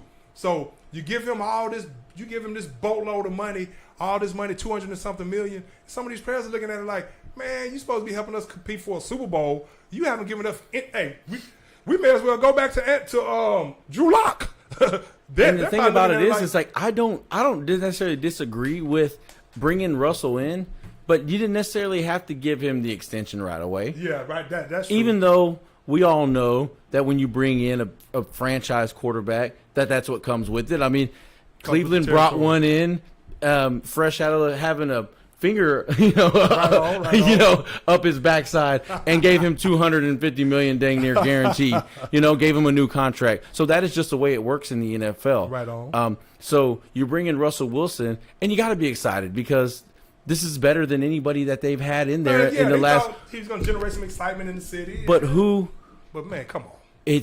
You got to know what to do with the guy. They wanted Aaron Rodgers. The thing is, they wanted Aaron Rodgers at first. Because you know why? Because Nathaniel Hackett would have been like, okay, Aaron, go do your thing. That's it. And so maybe Nathaniel needs to do that with Russell Wilson. Maybe he needs to just let him go and let him, Well, maybe what did y'all do in Seattle? What did y'all do when you had a guy named Darrell Bevel as your offensive coordinator and you were throwing the ball a mile down the field? I'm going to say this. Maybe Nathaniel Hackett has done that. Maybe he has acquiesced to some of the things that Russell Wilson wants while still keeping his standing as head coach and still letting it be known that it's going to run through him and he's going to, maybe they have had that type of relationship at the end of the day. Maybe Russell Wilson just doesn't have it anymore.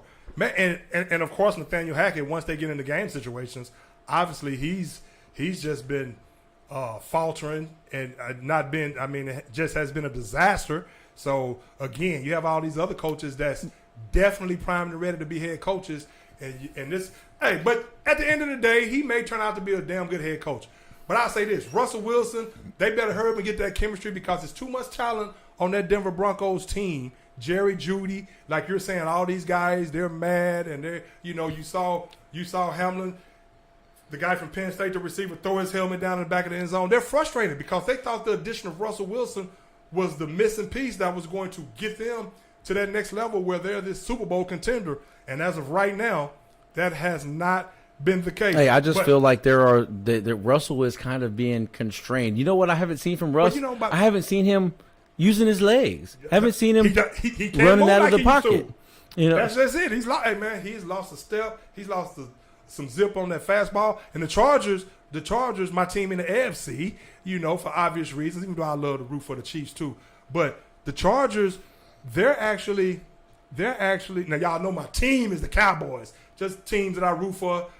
But the Chargers, man, of course, for obvious reasons, I love the Chargers. Got fam coaching over there, but their team, they're lucky to be 4-2 right now. And I remember after the Texans game, my cousin then was here. and we text back and forth, and we actually went to that game, and we said he was like, hey man, had to get to that one, even though the way they got it. Of course, they've dealt with a lot of injuries. I was about to say, we all know the Chargers. You know that they've dealt with a lot of injuries. We know they have. Last night with that we one. know they have the quarterback, Austin Eckler. It really hasn't been the same Eckler that he was when he was scoring all those touchdowns last year. Although he did have a good game against Houston, and then on top of that, you know who Brian Robertson is, a running back for the Washington Redskins. Yes, they played for the. Brian Robertson was literally shot twice.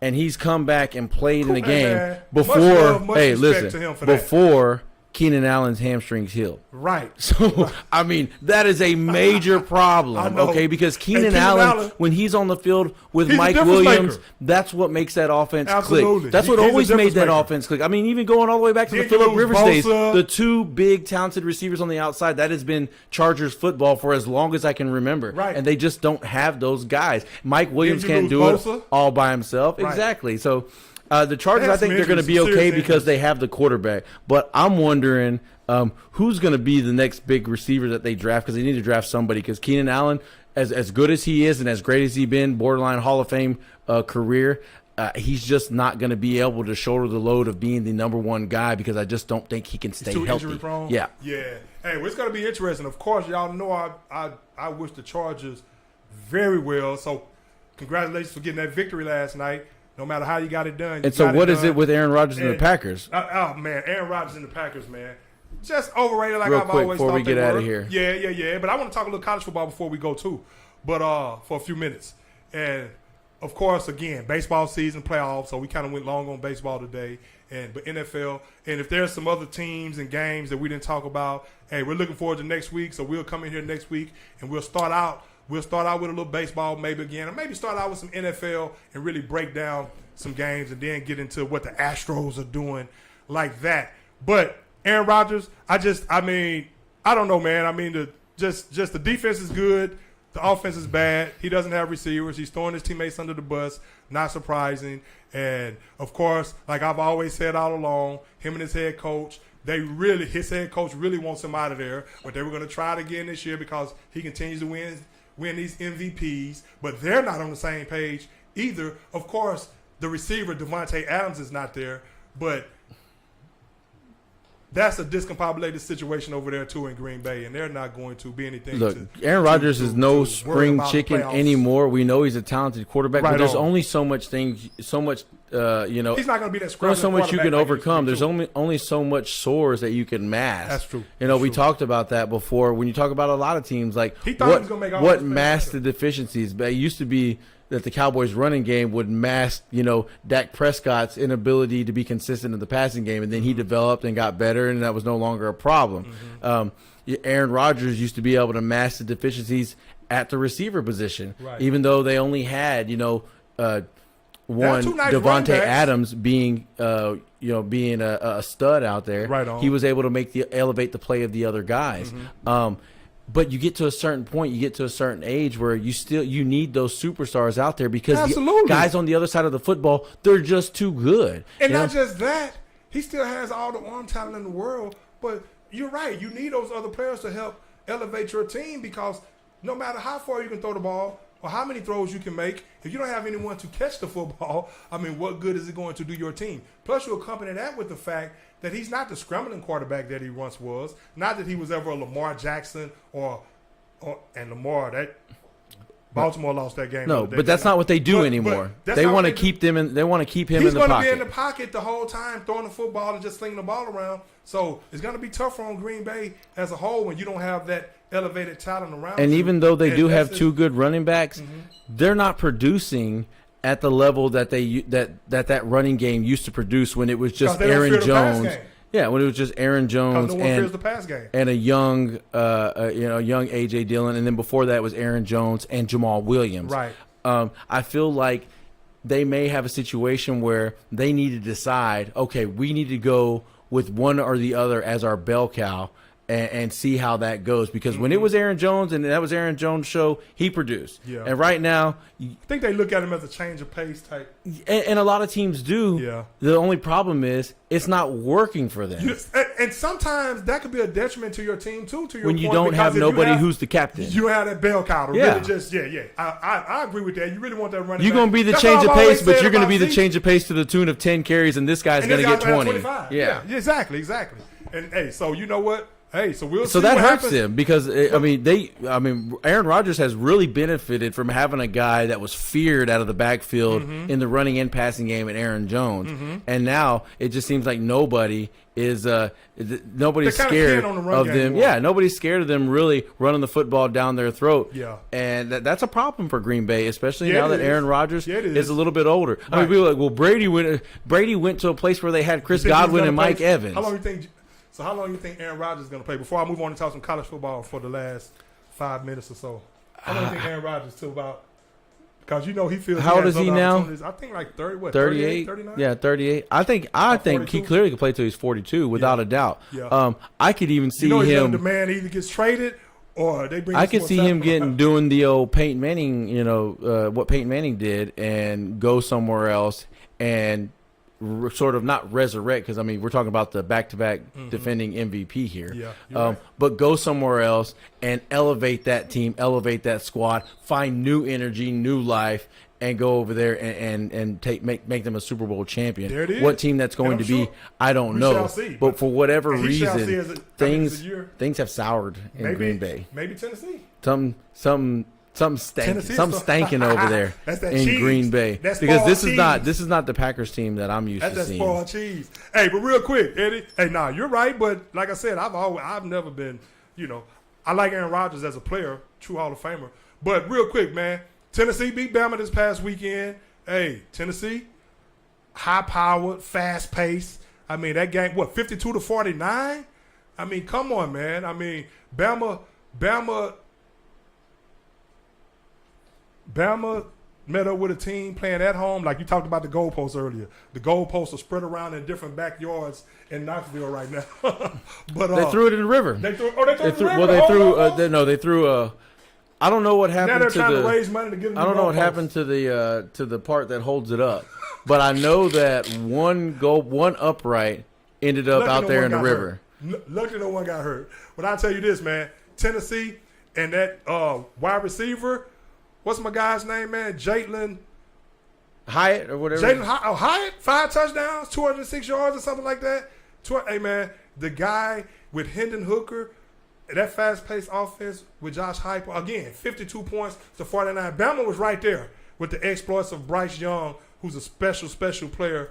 And they were right there, man. But Tennessee, they're in a position right now where they're just rolling. If they can win out, even if they lose to Georgia in the next few weeks, Georgia who's ranked number 1, even if they lose to Georgia, if Alabama with Alabama's loss, even if they lose to Georgia and Georgia goes on and wins the SEC championship, Tennessee could probably still get in because of that victory against Alabama. Again, it all depends on what happens in the Big 12, and TCU beat Oklahoma State. It all depends on what happened in the Pac. Is this still the Pac-12? USC lost. Of course, USC lost, and so Utah beat USC. So they already have one loss, but they're preserving a clear path to the Pac-12 championship and a chance to defend their title. Of course, my Buckeyes whipped up on them in the Rose Bowl last season. Look, we all know anything can happen, but Tennessee showed me something, not only by being able to jump down Alabama's throat, which teams just don't do. This just doesn't happen. They can but run the ball. Plus they running the ball. they were able to get up off the mat after getting beat up in the second and third quarter. Here comes Alabama storming back. Two touchdowns in the second quarter, 2 touchdowns in the third quarter, and playing well in the fourth quarter. And they're able to get up off the mat and ultimately deliver the haymaker. Absolutely. And that's a sign of it. I mean, that's something we haven't seen a team do to Alabama. So to me, Tennessee legit. Tennessee Simple may as very that. well be, they're not ranked number 1 right now. But they swapped with Alabama because Alabama was at 3 when they beat them. But teams don't do that to the Crimson Tide, and they don't do that Say to something Nick else. Saban. Nick Saban, and if I was Kirby Smart, and I know he is doing this, he's got his eye on Tennessee because this is they absolutely. are a problem. They're They a threat. are a problem. And after that win, Fast-paced. they are my pick to come out of Great. the SEC. There it is. And to be the number 1 seed going into Ooh. the college football playoff, Hey, even over one Ohio State, because I'm just waiting for them to play somebody. Hey, well, speaking of that, When y'all gonna play somebody? hey, Damn it! Speaking of Ohio State, and to your point about Tennessee, they're legit. I still pick my Buckeyes in that game because I just think that offense is just too dangerous.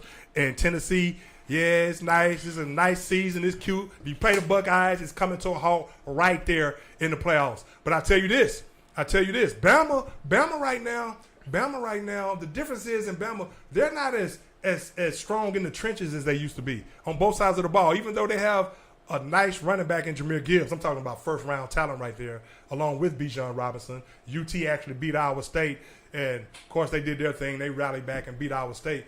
But they're just not as strong in the trenches right now.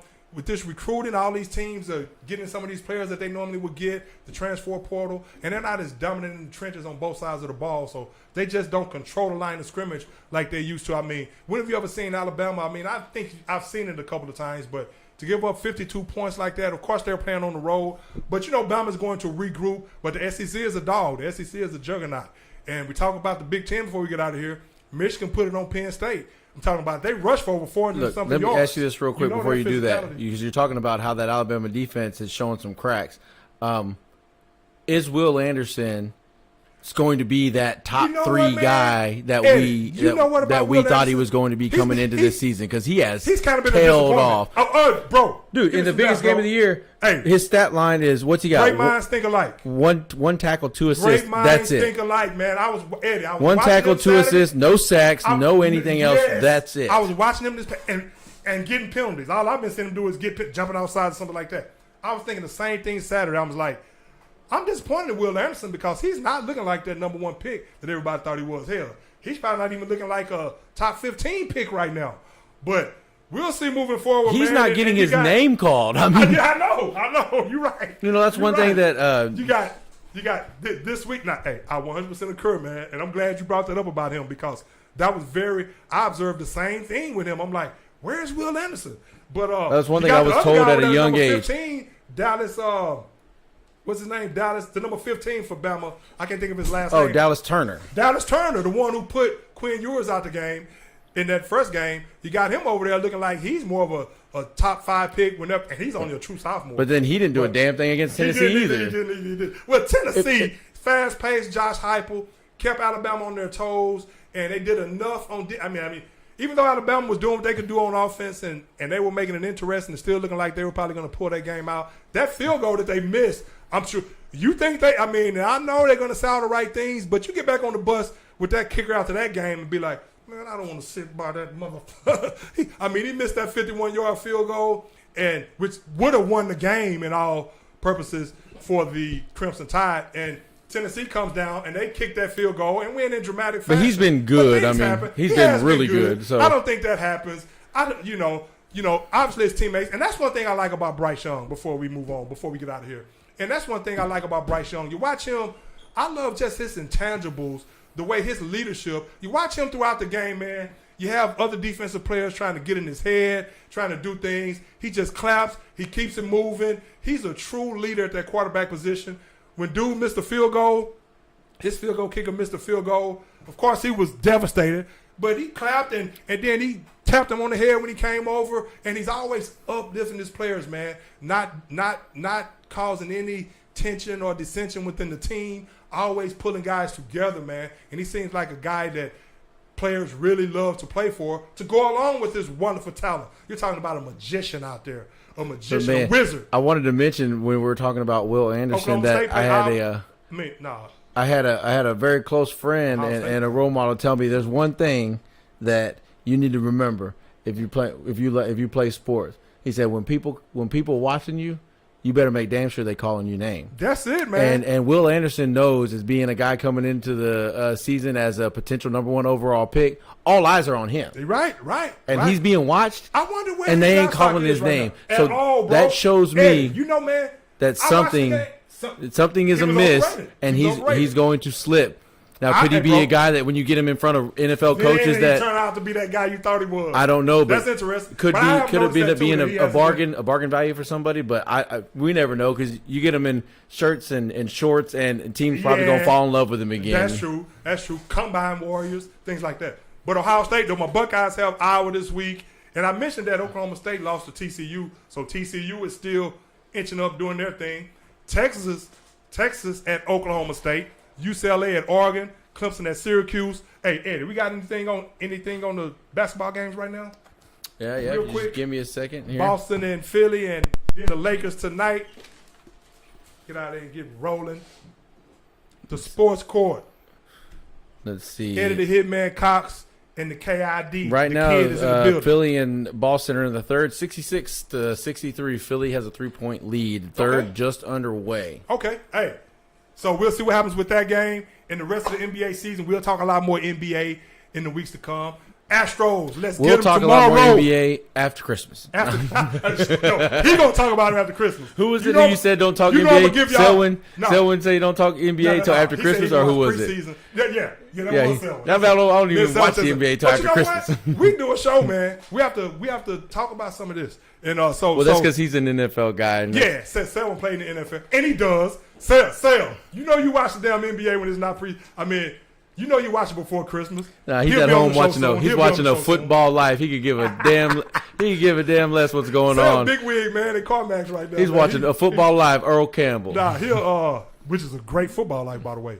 But Sel will be on soon though, man. We're gonna chop it up. We chop it up all the time over the games on the weekend, texting back and forth and all this and that. So he misses the show. And we'll definitely have him back in here soon. Hey, but we'll get out of here. We're going to talk some NBA. Now, to Eddie's point, it won't be the main. I mean, of course, it's early on in the season. It won't be taking up an hour to show or anything like that. But we'll mention about a certain team, because we can talk about – there's so much we can talk about right now. But we'll save it. And we'll see how things play out with Golden State. The Lakers play tonight with Golden State. Russell Westbrook didn't join that huddle we talked about earlier. We'll see how things play out in La La Land with not only them, but the Clippers as well. The main thing, I want to see what Jalen Green and the Houston Rockets are going to look like this year. And so I'm looking forward to it. Go Stros, legends live and let live. Roo! See you later, guys. We'll be back next Tuesday, as always, right here on the Sports Court.